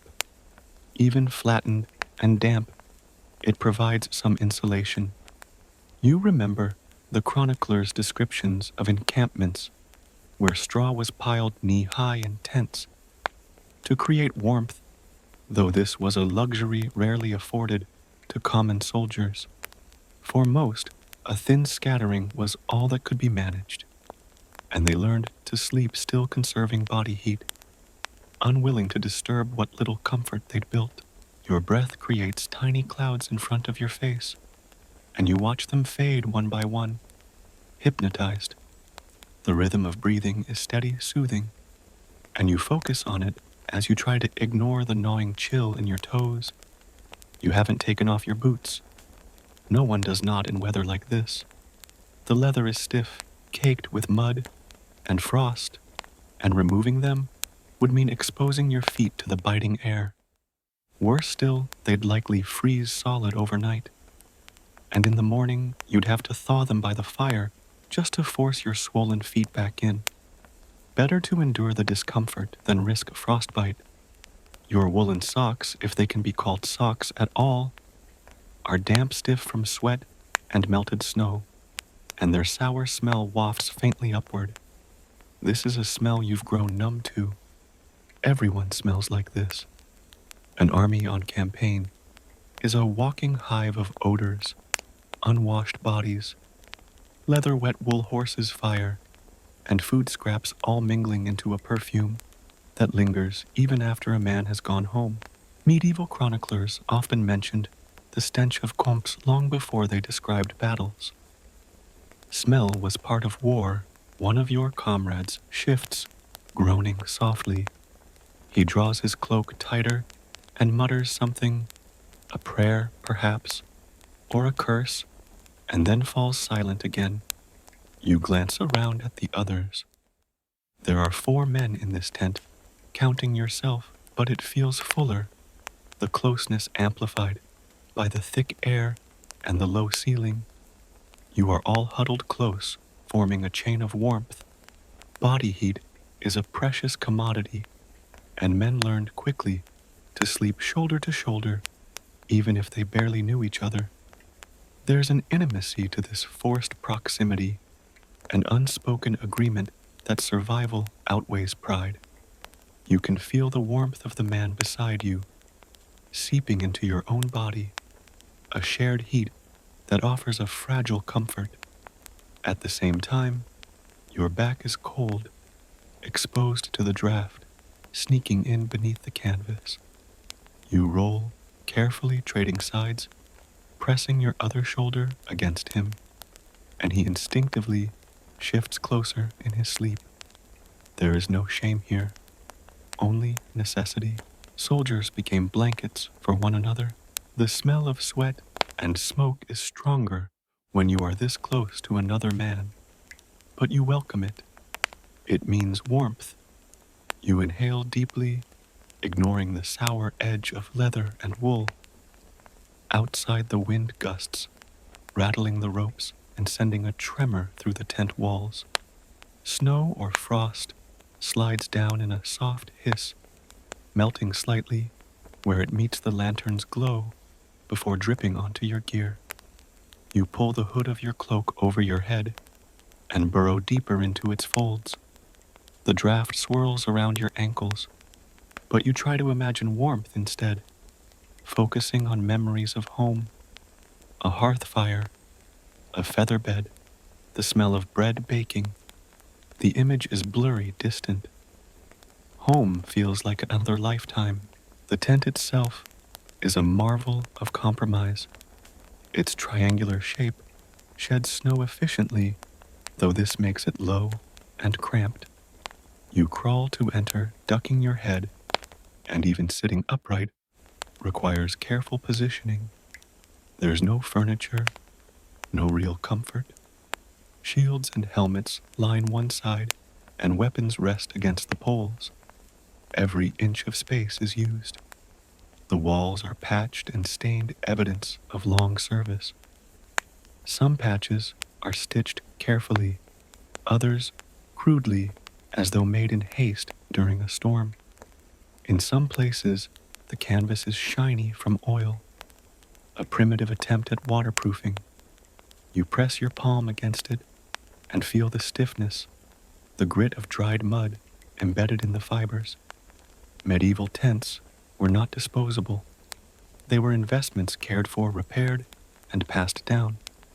The pole holding up the central ridge bears notches carved by previous owners, marks left perhaps out of boredom or habit. You run your fingers over them absent-mindedly and imagine the men who made them, men who may have been long dead by now, their marks lingering in this canvas shelter as the only proof of their existence. The night deepens. Outside voices have quieted. The guards' calls are spaced farther apart now, their words muffled by the distance and the growing wind. Fires burn lower, their smoke drifting like thin veils through the air, and the glow of the camp has dimmed. From within your tent, the world feels small and closed, as though nothing exists beyond these thin walls of cloth. This intimacy can be both comforting and claustrophobic. In campaigns that lasted months, tents became small prisons, spaces men longed to escape, but dreaded to leave because of the biting cold beyond. Soldiers passed time telling stories, sharpening weapons, playing dice or cards, or simply sitting in silence. In the dim light, their faces would seem carved from stone expressions, blank with fatigue. Laughter was rare but treasured, and jokes, no matter how crude, could warm spirits like a fire. You glance at your companions, wondering what thoughts fill their heads as they drift into restless sleep. One man clutches a wooden cross in his hand, thumb rubbing it smooth from habit. Another snores softly, lips slightly parted, his body curled tight beneath a tattered cloak. The man closest to the entrance sleeps with his hand on the hilt of his dagger, a habit drilled into every soldier. The lantern light casts soft shadows on their faces, making them look almost peaceful despite their ragged state. This is what survival looks like, a collection of worn bodies packed tightly in a tent, too small for them, each one fighting the cold in their own way. In some tents, especially those of knights or wealthy officers, the atmosphere might be slightly different. Furs would line the floor chests, would hold clean clothing, and servants would tend fires carefully to keep their masters warm. Yet even in those grander pavilions, the basic hardships remained. Velvet walls could not banish drafts. Gold goblets and tapestries did not soften the icy air that seeped through every seam. The wealthy might have feasted by candlelight, while common soldiers gnawed on hard bread. But when the lanterns were extinguished and the fires banked low, even lords shivered beneath their blankets. The medieval tent was a great equalizer in its own way. Status could buy luxury, but it could not buy warmth. The discomfort of camp life often left marks beyond the physical. Chroniclers wrote about soldiers' moods, souring after weeks of bitter nights, tempers fraying in the cramped quarters of tents. A harsh word or careless shove could spark a fight, and officers had to enforce strict discipline to keep peace among their men. The tent was a place of rest, but also a place where men wrestled silently with fear exhaustion and the weight of their own thoughts. Many soldiers carried small tokens, religious icons, lucky charms, or trinkets from home, keeping them close at night for comfort. You imagine these tokens, hidden in the folds of cloaks around you, pressed to hearts beneath layers of wool and armor, a private lifeline in an impersonal world. The lantern sputters, drawing your attention. Its oil is running low, and soon the tent will be swallowed by darkness. You watch as the flame flickers, casting one last warm glow on the faces of your companions, and then shrinks. Darkness fills the space, thick and absolute. Only the faint glow of embers outside seeps through the seams of the canvas, casting faint orange lines that pulse when the wind gusts. The sounds outside seem louder now that your sight is gone. The snapping of branches in the fire, the crunch of boots on snow, the distant call of a guard, all of it feels amplified. You lie still, listening, trying to slow your breathing, willing your body to sleep despite the discomfort. In the darkness, the tent becomes more than a shelter. It is a cocoon, fragile and temporary, but protective nonetheless. The world beyond these walls is merciless, but here among comrades, you find a strange peace. Your hand rests on your sword hilt by instinct, your cloak tight around your shoulders. The smell of straw sweat and smoke fills your nostrils, but you no longer notice it. The human body adapts even to misery. You close your eyes and imagine this same scene unfolding across hundreds of tents in this camp and in countless other camps across time. Thousands of men are curled in similar positions under similar cloaks, their breath fogging the air, their dreams filled with battle or home. War may change in strategy and technology, but the human need for warmth, shelter, and camaraderie remains constant. You shift once more, nestling deeper into your bedroll, and your shoulder brushes against the man beside you. He stirs, mumbles something you can't quite make out, and then falls still. The warmth radiating from his body is enough to stop your shivering for a moment. You close your eyes and let the exhaustion pull you under, knowing that you are safe only because of this fragile fabric wall, these layers of straw, and the men sleeping beside you. Tomorrow, you will march again, face battles or storms, but for tonight, you are alive. And in the bitter reality of medieval warfare, survival itself is a triumph. The tent is no palace, no haven from the world beyond. It is a temporary shell, a portable cave that soldiers drag with them from battlefield to battlefield, village to village, castle to castle. It moves when you do, packed hastily onto wagons or slung across pack animals, folded and unfolded dozens of times until its seams strain with fatigue. You can see the fabric's history if you look closely. Layers of stitching, where tears were repaired patches that don't quite match the original weave, faint discoloration, where water has seeped through and dried again. In the lamplight, these imperfections make it look almost like an old man's face, lined and weary, but still enduring, still performing its duty night after night. Inside, the air feels heavy. It's warmer than the biting wind outside, but not by much, and the warmth here comes from the bodies pressed close together rather than any fire or luxury.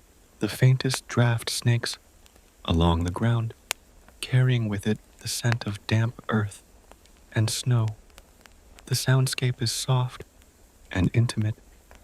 The shuffle of someone adjusting their cloak, the creak of leather straps as a man shifts his weight, the rasp of steel against whetstone as a soldier sharpens his knife with methodical precision before bed. There is no idle chatter. The day has wrung every word out of your throat, and silence is a relief. Your own body aches with fatigue. Even as you sit cross-legged, loosening the buckles on your armor, your muscles protest. You peel away your gambeson, the thick padded jacket, beneath your chainmail, and hang it over a shield propped against the wall. It is damp from sweat and snow, and a chill seeps into your fingers as you handle it. The smell of your own gear rises around you, familiar and unpleasant sweat, iron and smoke baked into every fiber. Armor is a burden even off your shoulders. It doesn't fold neatly or stack easily. It clutters the floor like a reminder that rest is never truly free. You glance around at your tent mates. There are 3 others here, men you've marched with for weeks, maybe months. The bonds forged in this space are stronger than many friendships at home. Suffering together has a way of dissolving barriers of rank or background. The man across from you is a farmer's son, his cloak patched with scraps of cloth in mismatched colors, his hands rough and red from the cold. Next to him sits a mercenary from a distant town, his gear better than yours, his boots lined with fur, a small luxury he likely paid dearly for. The third man is older, his beard shot with gray, his eyes half closed, as he cradles a wooden cup of watered wine. These are not comrades chosen by friendship. They are companions chosen by necessity, and yet here, in the glow of a single lantern, they are family of a kind. Tents like this one were always cramped. Even for knights and officers, space was precious. The grand pavilions chroniclers love to describe were reserved for kings and nobles, their silk walls billowing like banners in the wind. But even those could feel claustrophobic when storms raged or snow piled high. For the average soldier, the tent was a wedge of canvas, barely tall enough to sit upright in. At night, it transformed into a puzzle of limbs and cloaks, men arranging themselves like sardines to maximize warmth. Privacy didn't exist here. Conversations were whispered so as not to disturb sleep, and men grew used to the sounds of each other's breathing, coughing, and restless tossing. The tent was both sanctuary and prison, a barrier against the elements, but also a reminder of your vulnerability. You lie down on your cloak, spreading it carefully over the flattened straw. The straw is brittle beneath you, rustling softly, its faint earthy smell mingling with the heavier sense of smoke and sweat. It's been scavenged from barns or stripped from fields earlier in the day, and though it offers little cushioning, it provides a precious layer of insulation between your body and the frozen ground. Without it, the chill of the soil would seep directly into your bones, leaching your strength overnight. Archaeologists have uncovered traces of such bedding in medieval camps pressed into the earth like fossilized whispers of these nightly rituals. You imagine some future scholar sifting through soil centuries from now, finding traces of crushed straw and ash, perhaps even fragments of this very tense canvas, piecing together a story of hardship that never made it into the chronicles. Above you, the canvas glows faintly in the lantern's light, its surface quivering with every gust of wind. You can hear snow sliding off in soft, rhythmic sighs, pattering gently against the guy ropes, before disappearing into the darkness outside. These sounds become your lullaby, the creak of ropes, the soft exhalations of your companions, the muted crackle of distant fires. Every sound is a reminder that you are part of a much larger organism, a living, breathing army stretched across this cold landscape like a sleeping giant. Even now, while most of the men rest, there are guards pacing the perimeter, sentries keeping watch, cooks preparing rations for Don Smith's mending armor by firelight. The army never truly sleeps. It only quiets itself like a great beast, drawing a slow breath before it roars again at sunrise. Your stomach growls softly. The meal tonight was thin, a watery stew that offered warmth more than nourishment. Food is always scarce on campaigns like this, and winter makes foraging nearly impossible. Most of what you eat is salted, dried, or hard as stone bread baked. Months ago, tough, jerky cheese that tastes more of rations than milk. Yet you are grateful for every bite. Hunger gnaws at everyone here, and men learn to savor even the blandest scraps. Stories abound of soldiers boiling leather straps or eating moss in desperate sieges. But tonight, at least you have eaten enough to dull the ache in your belly. That small comfort makes the tent feel almost welcoming. The lantern sputters as the oil runs low, and one of your companions rises to adjust it. His movements are slow and stiff, his breath fogging in the dim glow as he tilts the wick. The light flares briefly, illuminating the tent's interior weapons stacked neatly in one corner, boots lined up along the flap cloaks and blankets, overlapping in a chaotic mosaic. The glow softens the harshness of the scene, making it almost cozy for a moment. You can imagine this same scene repeated thousands of times across Europe in camps that sprawled like temporary cities, their streets made of mud and trampled snow, their homes no more than patched canvas and straw bedding. Outside, someone begins to sing softly. The voice is low and rough, carrying a tune that might be a prayer or a ballad from home. Others join in their voices, weaving together in quiet harmony, echoing faintly through the camp. Music has always been a soldier's companion. It fills the darkness, pushes back fear, and reminds men of a life beyond war. Even here in this bitter cold, with death a constant shadow they sing, the song is haunting in its simplicity, the melody rising and falling like the wind. You close your eyes and listen, letting it wash over you, feeling the tension in your shoulders ease slightly. The tent feels warmer, not because the temperature has changed, but because something human has pierced the night's silence. Your companions stir at the sound too. The older man murmurs something under his breath, a fragment of the lyrics perhaps, and smiles faintly. For a moment, you see the person he might have been before this life, a farmer humming in a field, a craftsman at his bench, a father rocking a child to sleep. War has stripped away much of what these men once were, but music has a way of uncovering those hidden layers. The song fades, eventually replaced by the crackle of fires and the sighing wind, but its warmth lingers in the stillness. You pull your cloak tighter, tucking the edges under your body, and settle deeper into your corner. The ground is unforgiving, and your hip aches where it presses against a lump of frozen soil. But you've learned to ignore such discomforts. A soldier adapts quickly. He must. This cloak will serve as your mattress, your blanket, and sometimes your burial shroud if fortune turns against you.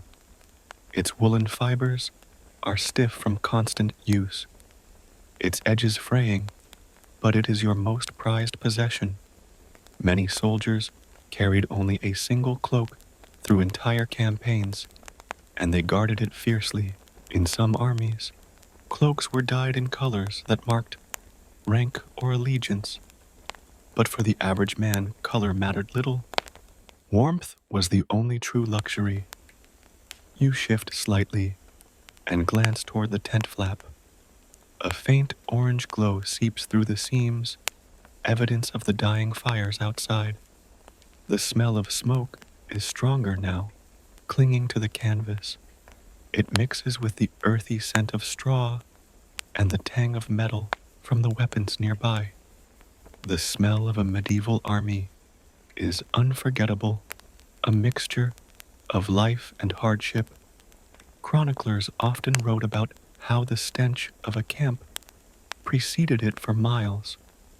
Horses, men cook fires, and waste all combined to create an odor so pervasive that even enemy scouts could track armies by smell alone. Yet to you, this odor has become a strange comfort, a reminder that you are part of something larger, a moving community bound by shared suffering. The man nearest the entrance stirs his hand still resting on his dagger's hilt, even in sleep. This is habit, not paranoia. Camps were not always safe havens. Raids could come at any hour, and thieves sometimes prowled their own ranks, slipping into tents to steal boots, cloaks, or food. Every soldier learned to sleep lightly, one hand on his weapon, his senses attuned even in slumber. You've heard tales of men waking to find their boots gone, their purses emptied, or worse, a knife at their throat. War is chaos, and armies are full of desperate men. The tent offers shelter, but not always security. The lantern guttering again pulls your attention. It flickers once, twice, then steadies, casting long, wavering shadows across the canvas walls. You watch the shadows move like silent sentries, the light tracing every seam, every repair, every scar in the fabric. This tent has been with you so long, it feels alive, an extension of the army itself. Its creaks and sighs are familiar, its smell comforting in its own way. You imagine what this space will look like in the morning, boots frozen, stiff gear, dusted with frost, breath steaming in the first pale light of dawn. You'll rise stiff and sore, pack everything in haste, and march on. The tent will be folded, lashed to a cart, and carried to the next battlefield. Tonight's warmth will vanish like smoke. But for now, this is home. As your eyelids grow heavy, you think about how many men throughout history have shared this same experience. Roman legionaries in leather tents, crusaders in silk pavilions, Viking raiders in hide shelters, all of them slept on hard ground, beneath fabric roofs, surrounded by the tools of war. The details changed, but the essence remained the same. Soldiers are creatures of habit, and war teaches them to find comfort in repetition. The smell of smoke, the feel of straw beneath your back, the weight of a sword at your side, these things become as familiar as a bed at home.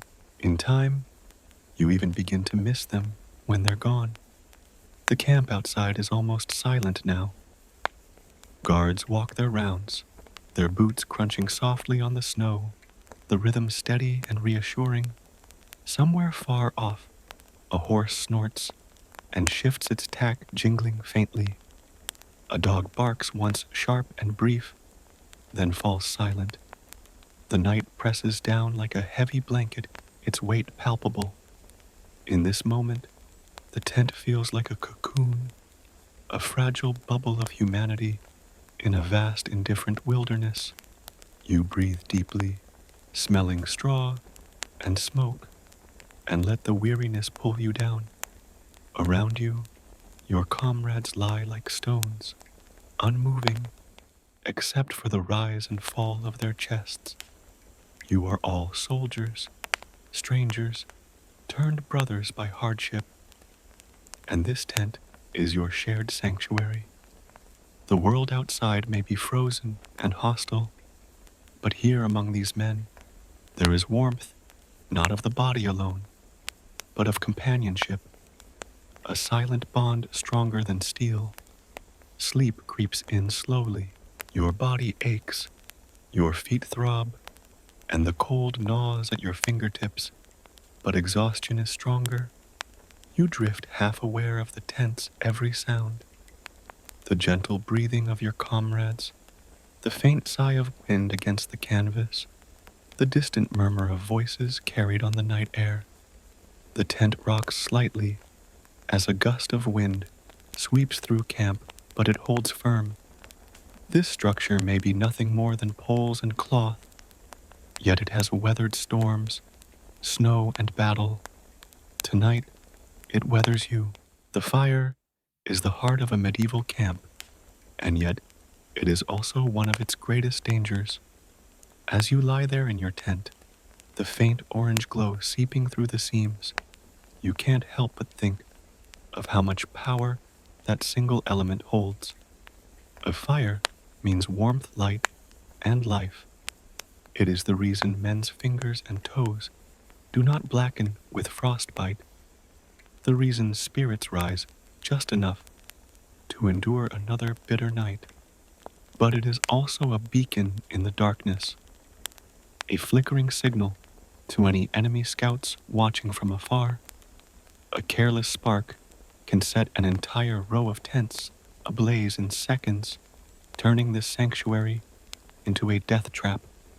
Fire is both salvation and threat, a double-edged sword wielded not with steel, but with caution. You picture the commanders in their larger pavilion earlier this evening, debating its use. Perhaps a captain argued for darkness, insisting that the risk of detection outweighed comfort. Another, thinking of his men's morale, pleaded for warmth, reminding everyone that frozen soldiers make poor fighters. The decision would have been made with care, a balance struck between safety and survival. Even in war, leaders had to be part strategist, part caretaker. The chroniclers rarely mention these moments, these quiet councils by lamplight, but they are as important as any battlefield maneuver. Tonight, your camp has chosen compromise. Fires are allowed, but they are small and closely watched. You imagine them outside now, tiny circles of warmth, flames barely higher than a man's hand, ringed by huddled figures. Soldiers crouch close to them, stretching stiff fingers toward the glow their faces illuminated in soft orange light. The fires are fed, sparingly fueled by whatever wood could be scavenged along the march. In some regions, this would be fallen branches gathered from the edge of a forest. In others, it might be fence posts ripped from farmers' land or planks from abandoned houses. A medieval army consumed everything in its path, and firewood was as precious as food. Even nobles, accustomed to roaring hearths in their manors, had to adjust to the meager flames of campaign life. You recall tales of nights where fire was forbidden entirely. Chroniclers of the 100 Years' War spoke of sieges where commanders ordered total darkness, fearing that a single flicker could betray their positions. In those nights, soldiers huddled in pitch-black tents, their only warmth their own bodies and cloaks. The silence in such a camp would have been eerie, broken only by whispers and the distant groaning of sound through the ropes. To light a candle under those orders was not just disobedience, but treason, and punishments could be swift and brutal. Soldiers learned quickly that the enemy was not always the only danger. Sometimes the cold was preferable to the wrath of one's own commander. The fear of fire spreading within the camp was just as real. Canvas treated with oil or wax for waterproofing was highly flammable. One stray ember could ignite an entire tent in seconds, and with hundreds of shelters packed closely together, disaster was inevitable. There are grim accounts of fire tearing through camps at night, men scrambling barefoot through snow or mud to escape as their gear and bedding went up in flames. Horses panicked, breaking their tethers and charging through rows of tents, trampling soldiers who were too slow to rise. Chaos reigned in those moments, and many a commander woke to find his carefully ordered camp reduced to smoldering ruin. Fire was a necessity, but it was treated with a reverence that bordered on fear. In your mind's eye, you see the sentries pacing outside, spears in hand, their faces lit by the glow of campfires. Part of their duty is to watch not just for enemies, but for danger from within. They keep an eye on flames, ensuring they are kept low, that wood is fed carefully, that no sparks drift too close to the tents. These sentries are not just guards, but caretakers, their presence a reminder that survival is a group effort. A single man's carelessness could doom an entire company. You picture them now, stamping their feet against the cold, their eyes scanning the rows of shelters, their breath fogging in the frigid air. They know that tonight's battle is not against swords or arrows, but against frost and fire both. The men inside the tents are not unaware of this delicate balance. They sleep lightly, the smell of smoke, a constant companion, a reminder that warmth and danger are one and the same. Some soldiers keep a bucket of water or sand near the entrance of their tent, a precaution against sudden sparks. Others rely on luck, trusting that their comrades will wake them if disaster strikes. It is a strange way to live, trusting strangers with your life every night, knowing that their vigilance is all that keeps you from freezing or burning. Yet camaraderie grows in this crucible of hardship. Soldiers become family united by shared suffering, and the campfire becomes their hearth. their gathering place, their symbol of resilience. You can almost feel the warmth of the fire outside, even though you are not sitting by it. You picture men crouched in tight circles, their cloaks drawn close, hands outstretched to catch the fleeting heat. Their faces glow red and gold in the flickering light eyes, half closed with exhaustion. Someone stirs the embers with a stick, sending up a shower of sparks that dance like fireflies before fading into the darkness. The men shift closer, forming a barrier of bodies to block the wind. For a brief moment, the misery of the march fades, replaced by the hypnotic crackle of wood and the warmth seeping into stiff fingers. Even the harshest commanders understood the importance of this ritual. Without fire, men's spirits broke faster than their bodies. Medieval commanders were keenly aware of this. The chronicles speak often of generals who understood the balance between discipline and compassion, a captain who allowed his men a warm fire and a hot meal even in enemy territory earned loyalty that no amount of fear could command. Conversely, a leader who forbade fire entirely, leaving his men to shiver in darkness, risked mutiny. In some campaigns, compromises were struck. Fires were permitted, but had to be shielded behind earthen banks or canvas screens to hide their glow. In sieges, trenches were dug and fires lit within them, their smoke carefully channeled upward to reduce visibility. Every detail mattered. Commanders became engineers, calculating not just the placement of troops, but the placement of flames. The fear of detection was not unfounded. Scouts and spies were a constant threat. In the stillness of a winter night, a single flickering light could be seen for miles. An enemy commander might use that glow to judge the size of your force or plan a surprise attack. Ambushes often came under the cover of darkness when men were least prepared. Fires, for all their comfort, were like beacons calling predators. Yet soldiers needed them. The bitter cold of a medieval winter could kill as surely as a sword. Frostbite was common, and hypothermia claimed lives quietly without warning. Men could freeze in their sleep, their comrades waking to find them stiff and pale, their cloaks dusted with frost. Fires were not a luxury. They were a necessity, and commanders knew it. The debate was never about whether to have them, but how to have them safely. You recall hearing older veterans talk about these choices, their voices hushed, as they shared stories around the very flames they were discussing. One told of a night in which his captain ordered all fires extinguished, fearing a night raid. The men huddled together in their tents, shivering so violently they couldn't hold their weapons properly the next morning. Another spoke of a siege in which fires were dug into pits, the flames invisible from outside the walls. Yet the heat still radiated upward, warming men enough to keep them alive.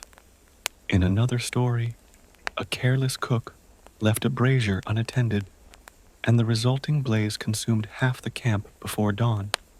These tales were warnings passed down from veteran to recruit, lessons written not in ink, but in scars and memories. You shift slightly, tucking your cloak more tightly around your body, and imagine the larger pavilions where officers meet. They sit around tables covered in maps, candles flickering their breath, visible in the cold air. A brazier glows in the corner, its coals radiating gentle warmth. These men make decisions that will determine not just battles, but the survival of hundreds. They debate routes, supply lines, and enemy movements, but they also discuss firewood stockpiles, wind direction, and whether a single light might give away their position. War is often imagined as a clash of swords, but it is as much about logistics and caution. The man who manages fire wisely can outlast an enemy who underestimates it. The lantern in your own tent sputters slightly, and your attention drifts back to the present. The flame flickers, casting dancing shadows on the canvas walls, and you wonder how many other tents look like this right now, dimly lit, cramped, smelling of smoke and damp wool, filled with sleeping men who trust that someone else is awake, guarding both their lives and their fires. The army is a web of trust, woven every night, each man responsible for another's survival. The sentries, pacing slowly through the camp, are its heartbeat, their rounds keeping the rhythm steady, their vigilance, the thin thread between order and chaos. Outside, a gust of wind rattles the guy ropes, and you hear the faint hiss of embers being stirred. Somewhere, a guard coughs and spits, the sound echoing in the stillness. Another calls softly to his partner, a signal that all is well. The camp is alive even in sleep, 1,000 small sounds blending into a steady hum. You feel the warmth of your companions beside you, their shoulders pressed against yours, and you know they too are relying on the watchful eyes beyond these canvas walls. Fire may be dangerous, but it is also the lifeblood of this camp.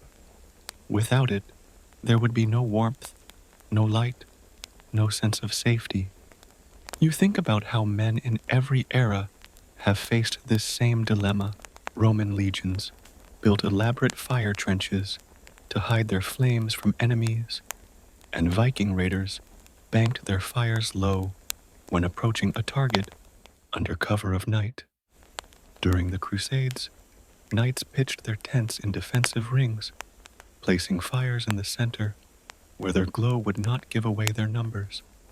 In later centuries, musketeers carried small portable braziers in winter campaigns, using them to thaw their gunpowder and warm their fingers. The debate over fire has lasted as long as war itself, and even now, centuries later, campers and soldiers alike weigh warmth against risk. The lantern's light dims further, signaling that it's time to sleep. You lower yourself onto your cloak, feeling the cold ground through its folds, and curl into a ball. The smell of smoke lingers, clinging to your hair and clothes, filling your nose with every breath. Yet it is a comforting smell, a sign that warmth is close. Outside, the fires continue to burn carefully, tended by men who know their value. They are guardians, not just against the dark, but against despair itself. As you drift closer to sleep, you imagine the camp from above, a constellation of tiny lights flickering across a snow-covered field, each one a fragile star surrounded by the silhouettes of men and horses. The tents look like a forest of dark shapes, huddled together, their canvas walls quivering in the wind. Beyond them, the world is empty and hostile, but here in this circle of warmth, life persists. The firelight is not just illumination, it is defiance, a statement that even in the harshest of nights, humanity refuses to be extinguished. Your eyes close, and you hear the faint crackle of a fire outside, followed by the steady rhythm of boots on snow. A guard hums softly to himself, a low, tuneless melody, and the sound is oddly soothing. The camp breathes, the fire glows, and though the cold presses in from every side, you are safe for now, wrapped in the fragile warmth of comradeship and flame. The glow of the campfire is barely visible from inside your tent, a faint orange halo bleeding through seams and cracks in the canvas. Outside, it flickers in a shallow pit surrounded by hunched figures who stretch stiff hands toward its warmth. The fire hisses softly, fed with damp branches, scavenged along the march, its smoke twisting skyward, only to vanish in the biting night air. It is a fragile comfort, carefully managed. Even in the dark, the fire is both salvation and a signal its warmth keeps men alive, but its glow could betray their position to any watchful enemy. You picture the officer's pavilion earlier this evening, a large, high-peaked tent glowing with candlelight, its canvas lined with rugs and banners. Around a table weighted with maps, commanders debated the very flames now smoldering across the camp. One voice likely argued for darkness, fearful of a night raid. Another insisted that men would march poorly, their spirits broken if they spent another night freezing in silence. In medieval warfare, decisions weren't just about tactics, they were about survival. Fire was as carefully rationed and strategized as food or arrows. Tonight, compromise won. Fires are allowed, but dug low into the ground, shielded by earthen banks or boards. Their glow is faint, their warmth shared by circles of soldiers pressed shoulder to shoulder. Some tents burn no fires at all, their men huddling together, in total darkness, shivering but obedient. The risks are well known. A fire could betray the camp to scouts, or worse, ignite the tents themselves. Oil and wax-treated canvas burned like parchment.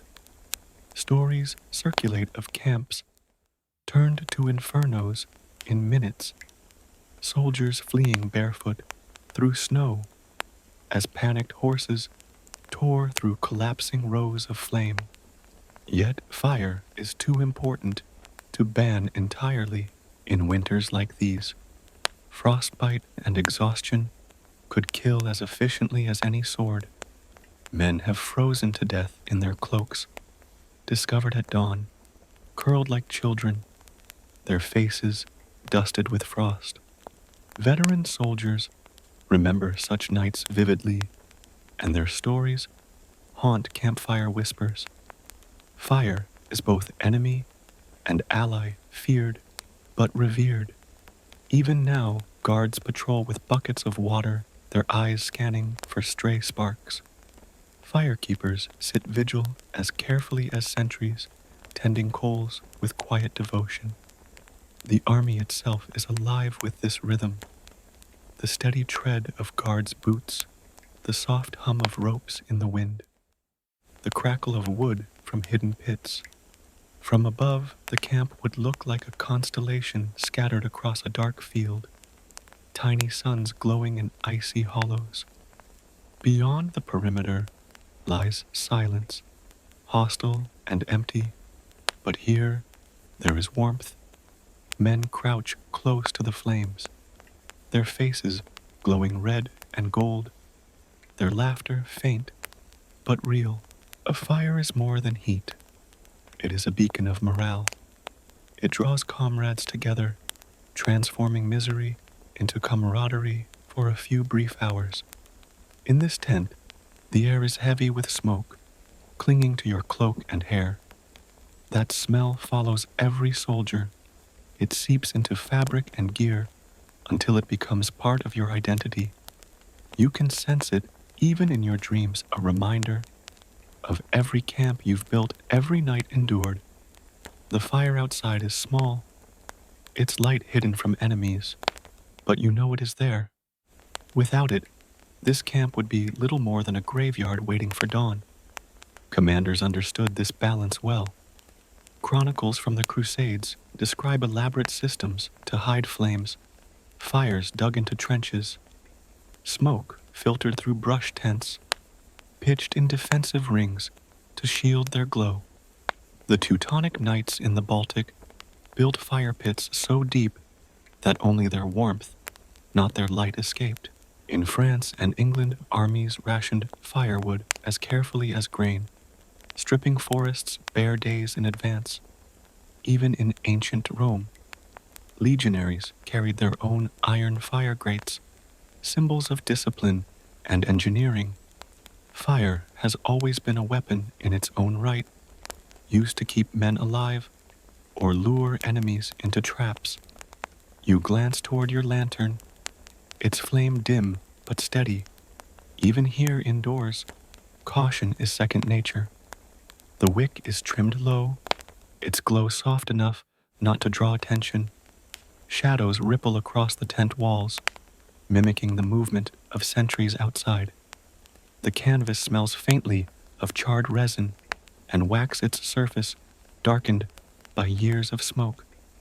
This tent, like the fire, carries stories, scorch marks from close calls, patches stitched hurriedly after windstorms, and the faint scent of battles fought far away. Outside you hear a guard cough, then the muffled scrape of his boots as he shifts his stance. Another answers with a quiet call, a signal all is well. Somewhere else in the camp, a soldier hums softly by a fire, his voice carrying across the frosty air. These small sounds form a lullaby of sorts, a reminder that even while you sleep, others are awake, guarding your life. It's a rhythm that has kept armies alive for centuries. You imagine this scene repeated across history, Roman legions warming themselves in fire trenches, Viking raiders banking coals low before a raid, crusaders hiding their flames behind fortress walls. The tools and tactics changed, but the fundamental struggle never did.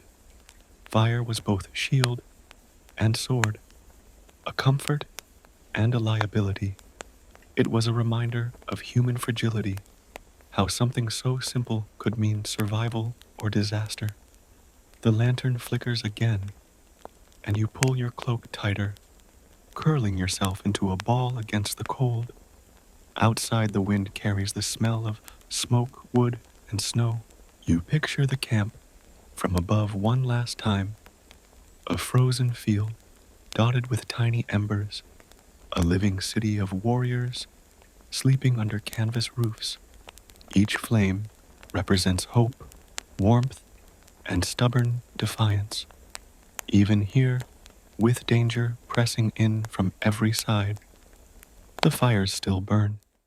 They are a promise whispered into the darkness that morning will come, that men will rise, that they will march again. You close your eyes and listen to the faint crackle of a nearby pit, its warmth radiating through the icy air, and feel sleep pull you under. The fire keeps watch tonight, just as much as the men who guard it. The air in your tent feels thick and sour, a tapestry of scents, layered one over the other. The acrid tang of smoke, soaked deep into every thread of canvas, the musk of wet wool cloaks, steaming faintly from the day's sleet, the heavy odor of leather hardened by sweat and frost, and beneath it all, a stinging sourness that comes from your boots. You haven't dared remove them for days. The leather is stiff and cracked, caked with mud turned to ice, and every step you take makes the hardened seams grind into your ankles like a file. Yet you keep them on even as you try to rest because you know the truth. Every medieval soldier learned within his first week on campaign, take your boots off now, and you may never get them back on. The leather would freeze solid in the night air, curling in on itself like old parchment. In the morning, you'd be forced to thaw them over a sputtering fire, the smell of scorched hide filling your nose as you pried open the stiff boots with numb fingers. Even then, your feet would be too swollen to slide in easily, and you'd spend half an hour swearing and sweating, rushing to catch up with your unit while others marched ahead. The risk isn't worth it. So you sleep with them on your feet, sweating and throbbing, trapped in their prison of woolen wraps and hardened leather. This ritual is universal, shared by men across centuries and continents. Whether trudging through the muddy fields of France during the Hundred Years' War, the icy forests of Livonia with the Teutonic Knights, or the snow-choked passes of the Alps soldiers kept their boots on. Frostbite was a silent killer, striking in hours, turning toes black and brittle. Even if you survived, you'd be crippled useless to your unit, and perhaps abandoned to die. Better to endure the discomfort than risk it. Chroniclers wrote grimly of soldiers waking to find their boots fused to their feet by blood and frost, the leather so stiff it had to be cut away with knives. These are the details rarely told in heroic songs of battle, yet they shaped every campaign as surely as swords and shields. You shift slightly, stretching your legs under your cloak, and feel the dull ache in your calves. Your toes throb in rhythm, with your heartbeat swollen inside your damp wraps. The socks, or what pass for them, are strips of wool cut and bound around your feet in layers damp with sweat and snowmelt stiff as parchment. Their sour smell wafts upward, even through your cloak, a reminder of how little comfort you have left. But no one complains. Every man here smells the same. The stink is part of life on the road, part of the identity of a medieval army. Chroniclers often wrote that one could smell a marching force before one saw its banners. Horses, men, fires, and waste all mingled into a perfume so strong that even villagers hiding in their homes could sense the approach of war. Your boots are not elegant things. They are not the soft leather shoes of noblemen or the embroidered slippers of merchants. They are blunt tools, thick-soled and iron-nailed, built for survival, not beauty. Some are stitched from cowhide, so tough it takes months to soften. Others are patchwork creations, mended over and over until no original leather remains. Many soldiers march in boots, taken from the dead. The fit imperfect, but the need outweighs vanity.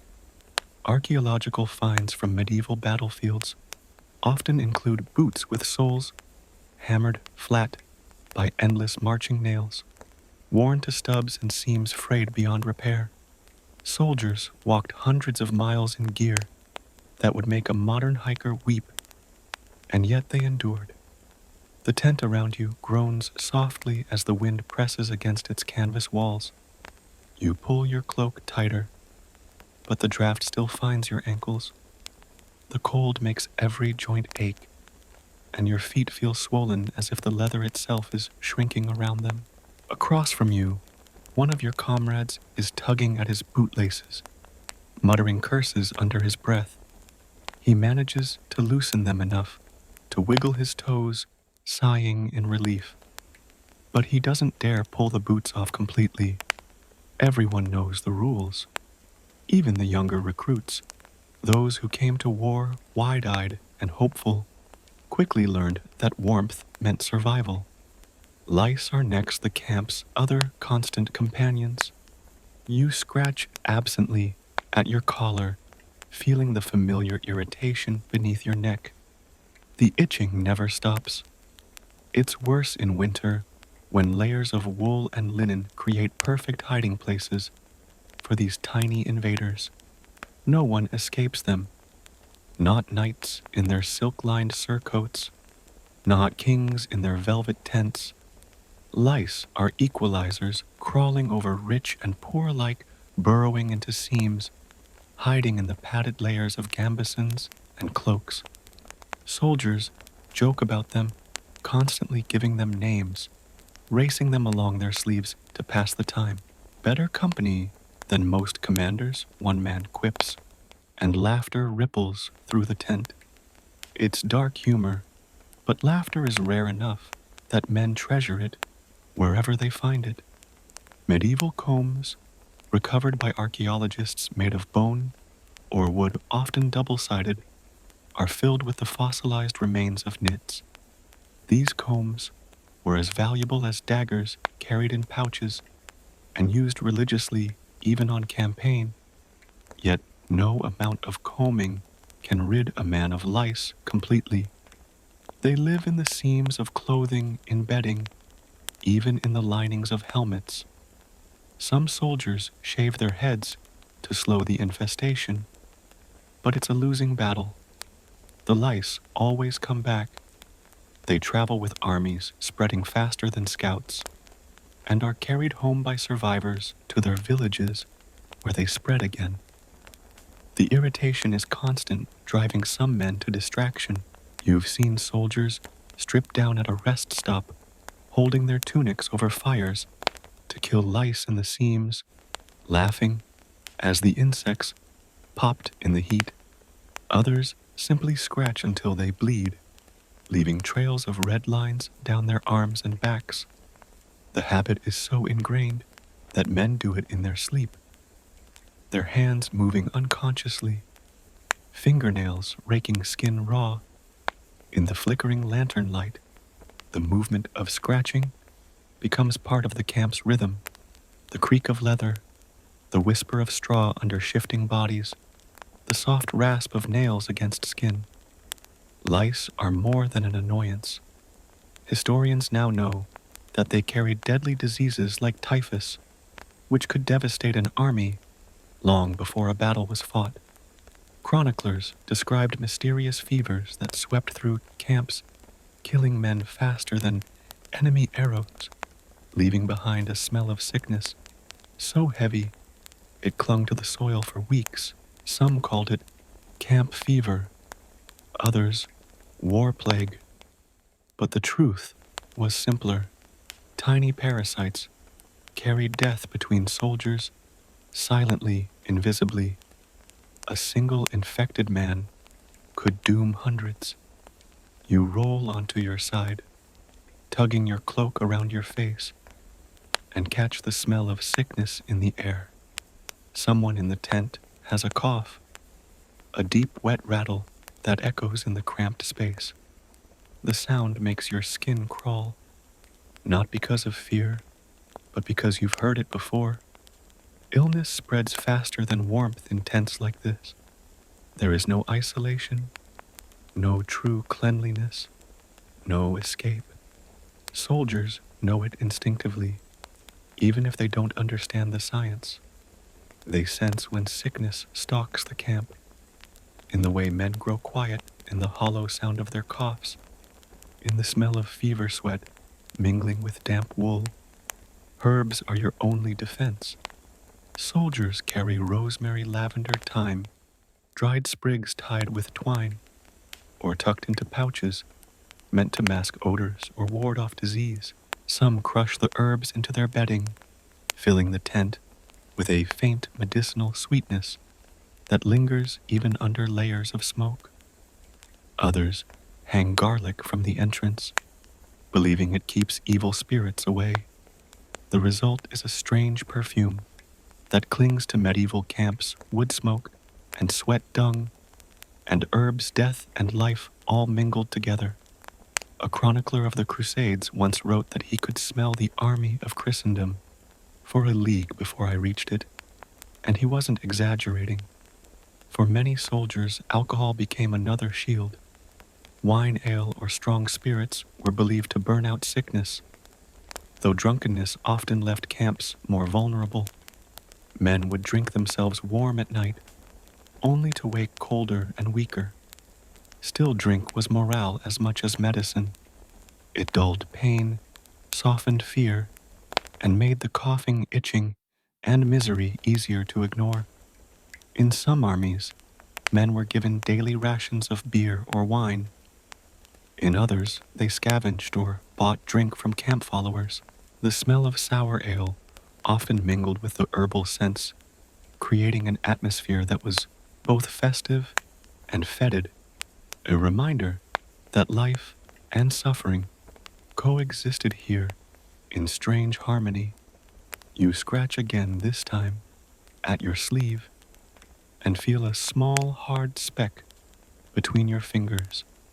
Without thinking, you pinch and crush it, the body popping with a faint snap.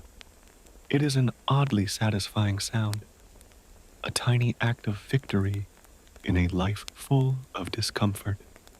The man next to you chuckles softly, having noticed. Got one? He murmurs, voice rough with fatigue. You nod, and he smiles in the dim light. These little rituals become bonding moments. You are all victims of the same invisible enemy, and in that shared suffering, camaraderie grows. The coughing grows louder.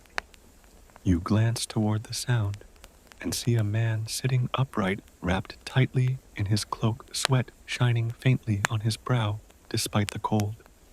His face is pale, his lips cracked, and every breath rattles in his chest like a broken bellows. No one says anything. There is nothing to say. You all know what this means. He may recover, or he may not. If his fever worsens, he'll be carried to the edge of camp, laid under another tent, and left to be tended by whoever is strong enough to sit with him. In some campaigns, the sick were left behind entirely, their fate sealed by necessity. Armies move too quickly to carry the dying. This knowledge sits heavy on every soldier, an unspoken shadow over every laugh or meal shared. You lie back, trying not to think about it. The ground beneath you feels harder tonight, the cold more biting, even with straw beneath your cloak. The earth seems to press upward, a reminder of your fragility. You close your eyes, breathing shallowly to avoid the stench of sickness and sweat, but the smell clings to you, to your hair, to your very skin. It is the smell of survival, raw and unvarnished. Knights and poets wrote songs of chivalry, of gleaming armor and banners snapping in the wind. But this, the misery of nights like this, is the true face of medieval war. The coughing, the lice, the aching feet, swollen inside boots that never come off, the smell of fever and smoke, of leather and herbs, the constant scratching in the dark. These details rarely make it into chronicles, yet they are what defined a soldier's life far more than swords or jousts. You reach down and feel your boot running your hand along its stiff seams. The leather is cracked, its edges fraying. Somewhere on the road ahead, it will fail you, and you will replace it with another, maybe taken from a fallen comrade. Boots are wealth here. A man with strong boots can march, can fight, can survive. A man without them will be dead within weeks, if not from frostbite, then from infection. You remember villages where soldiers stripped peasants of shoes, leaving them barefoot in snow because survival meant cruelty. War was not a game of gallantry. It was a contest of endurance, and every soldier knew it. Another fit of coughing shakes the tent. You glance again at the sick man, see his breath fogging in the cold air. His friend presses a water skin to his lips, and he drinks weakly, then lies back. The others pretend not to watch, but you all hear the sound, feel the weight of it. Everyone knows sickness spreads faster than gossip here. You pull your cloak closer to your face, tucking your nose into the wool. The smell is sharp and earthy, but it is yours familiar, a small comfort. Sleep will come soon. It always does, no matter the discomfort. Fatigue crushes everything, even with lice crawling along your sleeves, even with your feet aching in their boots, even with sickness breathing quietly in the corner. Your body will eventually give in. The tense sounds become a lullaby, the rustle of cloaks, the creak of leather, the muted coughs and whispers. The world narrows to this small canvas space, a cocoon of misery and survival. Outside the camp is silent but alive. Guards patrol, stamping their boots in rhythm, their torches dimmed to protect the camp. Horses shift in their lines, snorting softly. Fires glow low in their pits, sending up ribbons of smoke that drift like banners into the night sky. Somewhere, a dog barks once sharp and brief, then falls silent. This is war's truest face, not the clash of swords, but this men enduring side by side, fighting invisible enemies as much as human ones. You curl tighter into yourself, burying your chin in your cloak, your fingers still twitching occasionally to scratch at invisible itches. The air tastes of smoke, bitter but comforting. You take one last breath, feeling the weight of exhaustion pressing down, and let your eyes close. In this world of boots and lice disease and frost, survival is not measured in glory, but in persistence. Tomorrow you will wake stiff and sore and march again. But tonight you sleep. Laughter feels strange in a place like this. It's soft, muffled, almost hesitant, but in its own way it's more powerful than any fire crackling outside. The first laugh begins with a snicker from a man curled against the tent wall, his face shadowed by his hood. No one catches the joke at first. Maybe he whispered it to himself. Maybe he was recalling a memory from home. But laughter is infectious, and soon it spreads, bouncing quietly from one soldier to another. Within moments, the tent is filled with a low rumble of amusement, the kind of laughter born not from joy, but from shared misery. Someone mutters, "If I live through this winter, I'll never complain about a cold draft in my house again." Another answers with a cough and a wry grin, "If you live through this winter, you won't have a house." A ripple of chuckles follows, and for a brief moment, the weight of exhaustion lifts. Humor in a medieval army camp is never gentle. It's crude, biting, self-deprecating, but it's necessary. Without it, the men would break under the grind of cold and hunger. You lie back against your bedroll, straw rustling beneath you, and watch the dim shapes of your comrades through half-closed eyes. The lantern burns low, casting flickering shadows on the canvas walls. Every man is bundled in cloaks, hoods pulled low, boots still on, weapons close at hand. The smell in the tent hasn't changed: smoke, leather, sweat, and damp wool, but somehow it feels less oppressive when laughter fills the space. In this dark cocoon, humor becomes a shield, one that protects the mind even when the body is bruised and battered. One of the younger men sits up, a mischievous grin visible in the lantern light. He holds up a wooden lice comb like a trophy and declares, "Gentlemen, meet Sir Itchwell III." A few men chuckle, and he continues, "I found him on my sleeve this evening faster than his brothers. I think he deserves a promotion." The others groan, but the tension in the tent eases. This is how soldiers survive, with jokes about lice boots and the unending misery that would crush them if they faced it in silence. Humor becomes a ritual here, passed around like a flask or a loaf of bread. In the frozen nights of the 100 Years' War, chroniclers wrote of men telling bawdy tales and riddles to keep their spirits up. During the Crusades, knights and squires swapped jokes about the smell of their tents and the stubbornness of their horses, laughter echoing softly through camps pitched under foreign stars. Even in the worst sieges, with famine and disease stalking the trenches, Men found something to laugh at because they had to. Without laughter, despair would creep in, like the cold, slow and relentless, until it suffocated them completely. You glance toward the man with the cough, the one who's been sick for days now. His face is pale, his breath shallow, but even he manages a faint smile at the jokes. A companion beside him adjusts his cloak, tucking it tighter around his shoulders, like a mother might do for a child. No one speaks of it, but everyone notices. In a world where life is cheap and death frequent, small acts of care mean everything. Brotherhood isn't forged in battle charges or glorious victories.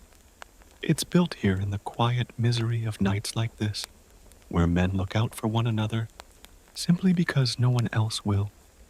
Outside, the wind picks up rattling the guy ropes.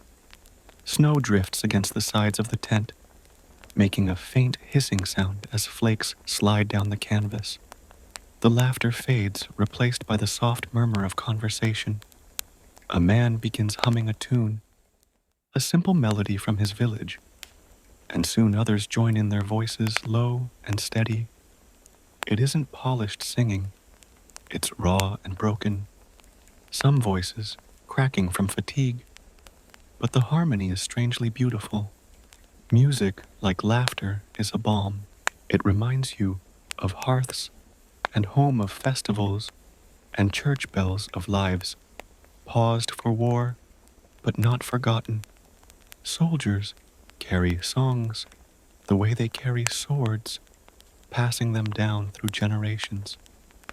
The melody that fills this tent tonight may have been sung by men at Agincourt, by crusaders camped outside Jerusalem, by mercenaries trudging through the Alps. These songs aren't written down.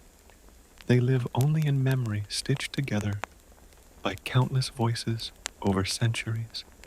To sing them now is to join a lineage of survival, a chorus of men who endured the same cold, the same hunger, the same fear. The humming shifts to words, lyrics about a girl with golden hair who waits by a river, a story of love and longing, far removed from the mud and blood of war. For a few minutes, the tent feels warmer, the canvas walls fading into darkness as your mind drifts with the music. You picture that river, its water glinting in sunlight, the girl smiling, the air smelling of wildflowers instead of sweat and straw. Soldiers cling to these images like lifelines. Stories and songs become mental escape tunnels, ways to step outside the harshness of camp life without leaving their cloaks. One man breaks the spell with a joke. "If she saw me now," he says, scratching his beard, "she'd throw herself in that river."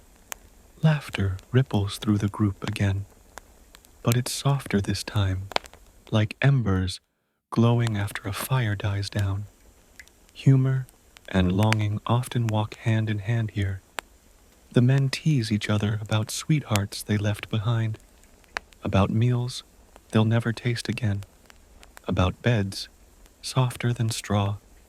These conversations are half truth, half comfort. Memory softens over distance, and every soldier's home becomes a kind of paradise in his mind, a place untouched by mud and smoke, where warmth is not a privilege, but a given. You pull your cloak tighter, shifting your position to ease the ache in your hips from the hard ground. The straw beneath you is damp in places, flattened from nights of use, but it's still better than bare soil. You've heard veterans talk about creative bedding straw layered knee-deep under tents during sieges, pine boughs, chosen for their resin, scent, even sacks stuffed with reeds, sewn shut to form crude mattresses. Soldiers who endure long campaigns become experts in finding small comforts. Some tie their cloaks together with twine to form sleeping bags. Others fold gambesons, the thick padded jackets worn under armor, to make makeshift pillows. In this world, ingenuity is survival. The man nearest the entrance shifts, muttering something under his breath. He's dreaming maybe of home, maybe of battle. His hand stays on his dagger even in sleep, fingers curled loosely around the hilt. That instinct never fades. You glance at your own sword propped within arm's reach. It leans against your shield. In the far corner, both dark silhouettes in the dim lantern light. Even in a moment of peace, you are ready. Everyone here is. The camp is a fragile bubble, a temporary sanctuary in a world of danger, but it can burst at any time. Someone coughs again, a harsh rattling sound that cuts through the soft hum of voices. A moment of silence follows the group's attention, flicking briefly toward the sound. Illness is an ever-present shadow in camps like this. You all know that sickness can sweep through tents faster than an arrow can fly. Still, no one speaks of it. Instead, one of the older soldiers leans over and hands the coughing man a water skin, then begins telling a story. His voice is rough and deep like gravel, but his tone is light, playful. It's a story about a march through Flanders years ago, when his unit got so lost in a fog that they camped unknowingly in a farmer's cabbage field. He describes waking up covered in frost and leaves a cow sniffing at his head, and his companions laughing so hard they couldn't pack their tents. The image draws chuckles from the tent now. Stories are another form of medicine. The older men carry them like treasures, polishing them through retellings until they shine bright enough to warm the younger soldiers' spirits. Even the sick man smiles faintly at the tale, and the group relaxes again. Outside, the camp settles into stillness. Fires burn low in their pits, guarded by weary sentries who pace with slow, measured steps. The air smells of smoke and pine, tinged with the faint sweetness of herbs burned earlier in the evening to mask the stench of illness. You can almost see the camp from above. Hundreds of tents huddled together, glowing faintly from lanterns and firelight. A temporary village surrounded by a wall of darkness. This is a city that exists only for a night, dismantled and rebuilt every day, its rhythm dictated by the march and the weather. Soldiers learn to make themselves at home in impermanence. Back in your tent, the laughter dies down again, replaced by the quiet murmur of men settling for sleep. Some mumble prayers under their breath, fingers tracing the sign of the cross, or clutching small wooden tokens smoothed by years of worry. Others hum softly lullabies from their mother's lips, long ago transformed now into songs of endurance. One man has a dog curled against his side, its warm body pressed close to his chest. The dog sighs deeply, tail twitching, and someone jokes, "That's the smartest one of us all." The group chuckles envy, mixed with affection. In a place where warmth is rare, even animals are cherished comrades. The tent grows quieter still. A guard passes outside his spear butt, tapping softly against the frozen earth. The sound is steady, reassuring a heartbeat for the entire camp. You curl deeper into your cloak, shifting slightly to find a position where the frozen ground doesn't bite quite so sharply into your hip. The straw rustles softly beneath you, and the faint warmth of the man beside you seeps through your layers enough to stop your shivering for a moment.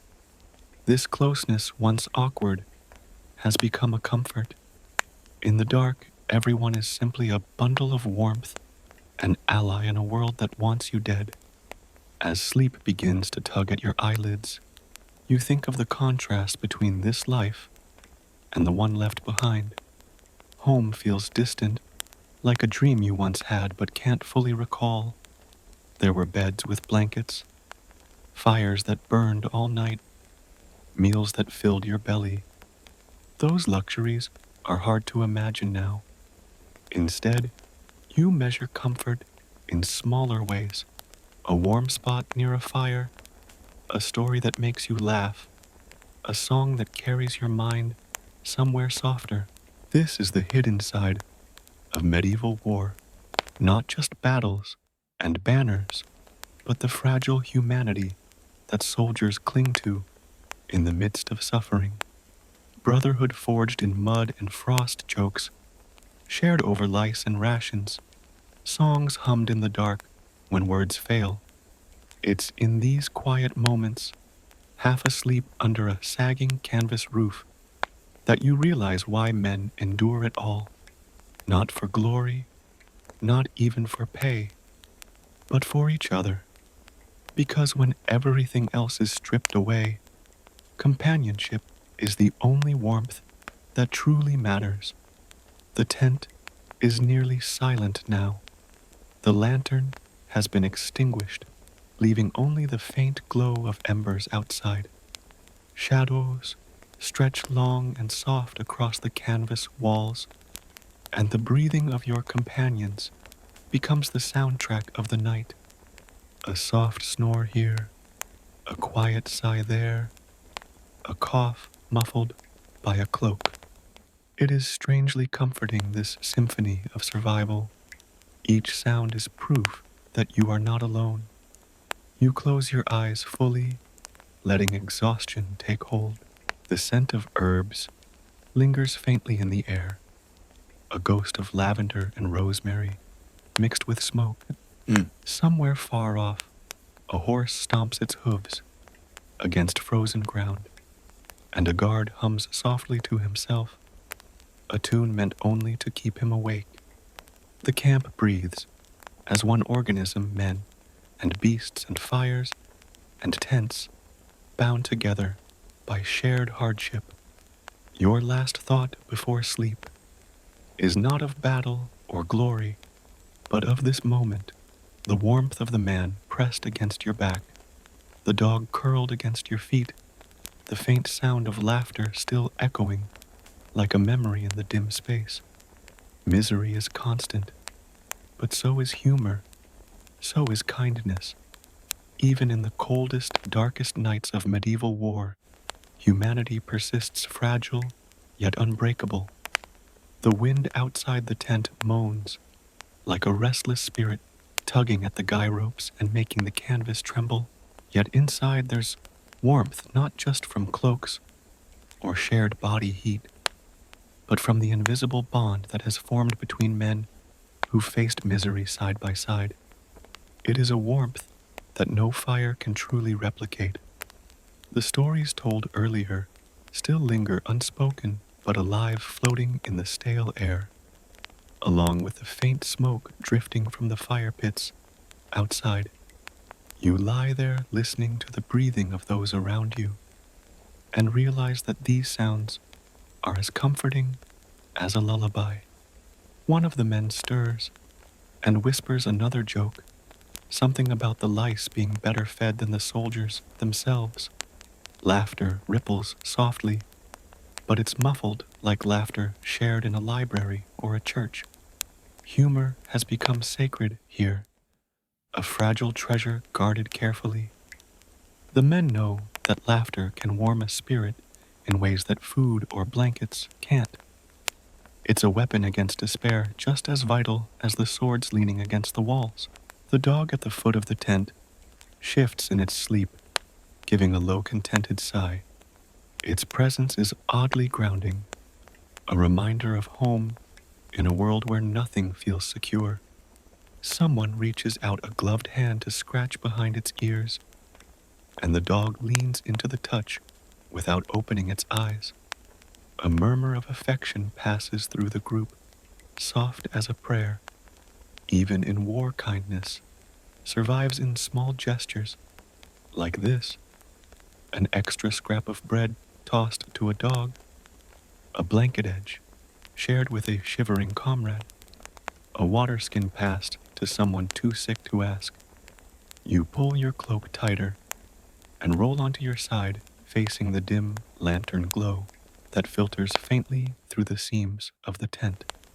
Outside, the guard makes his rounds, boots crunching softly on frost. His spear butt taps against the earth with every step, steady and rhythmic, like a metronome keeping the camp's heartbeat.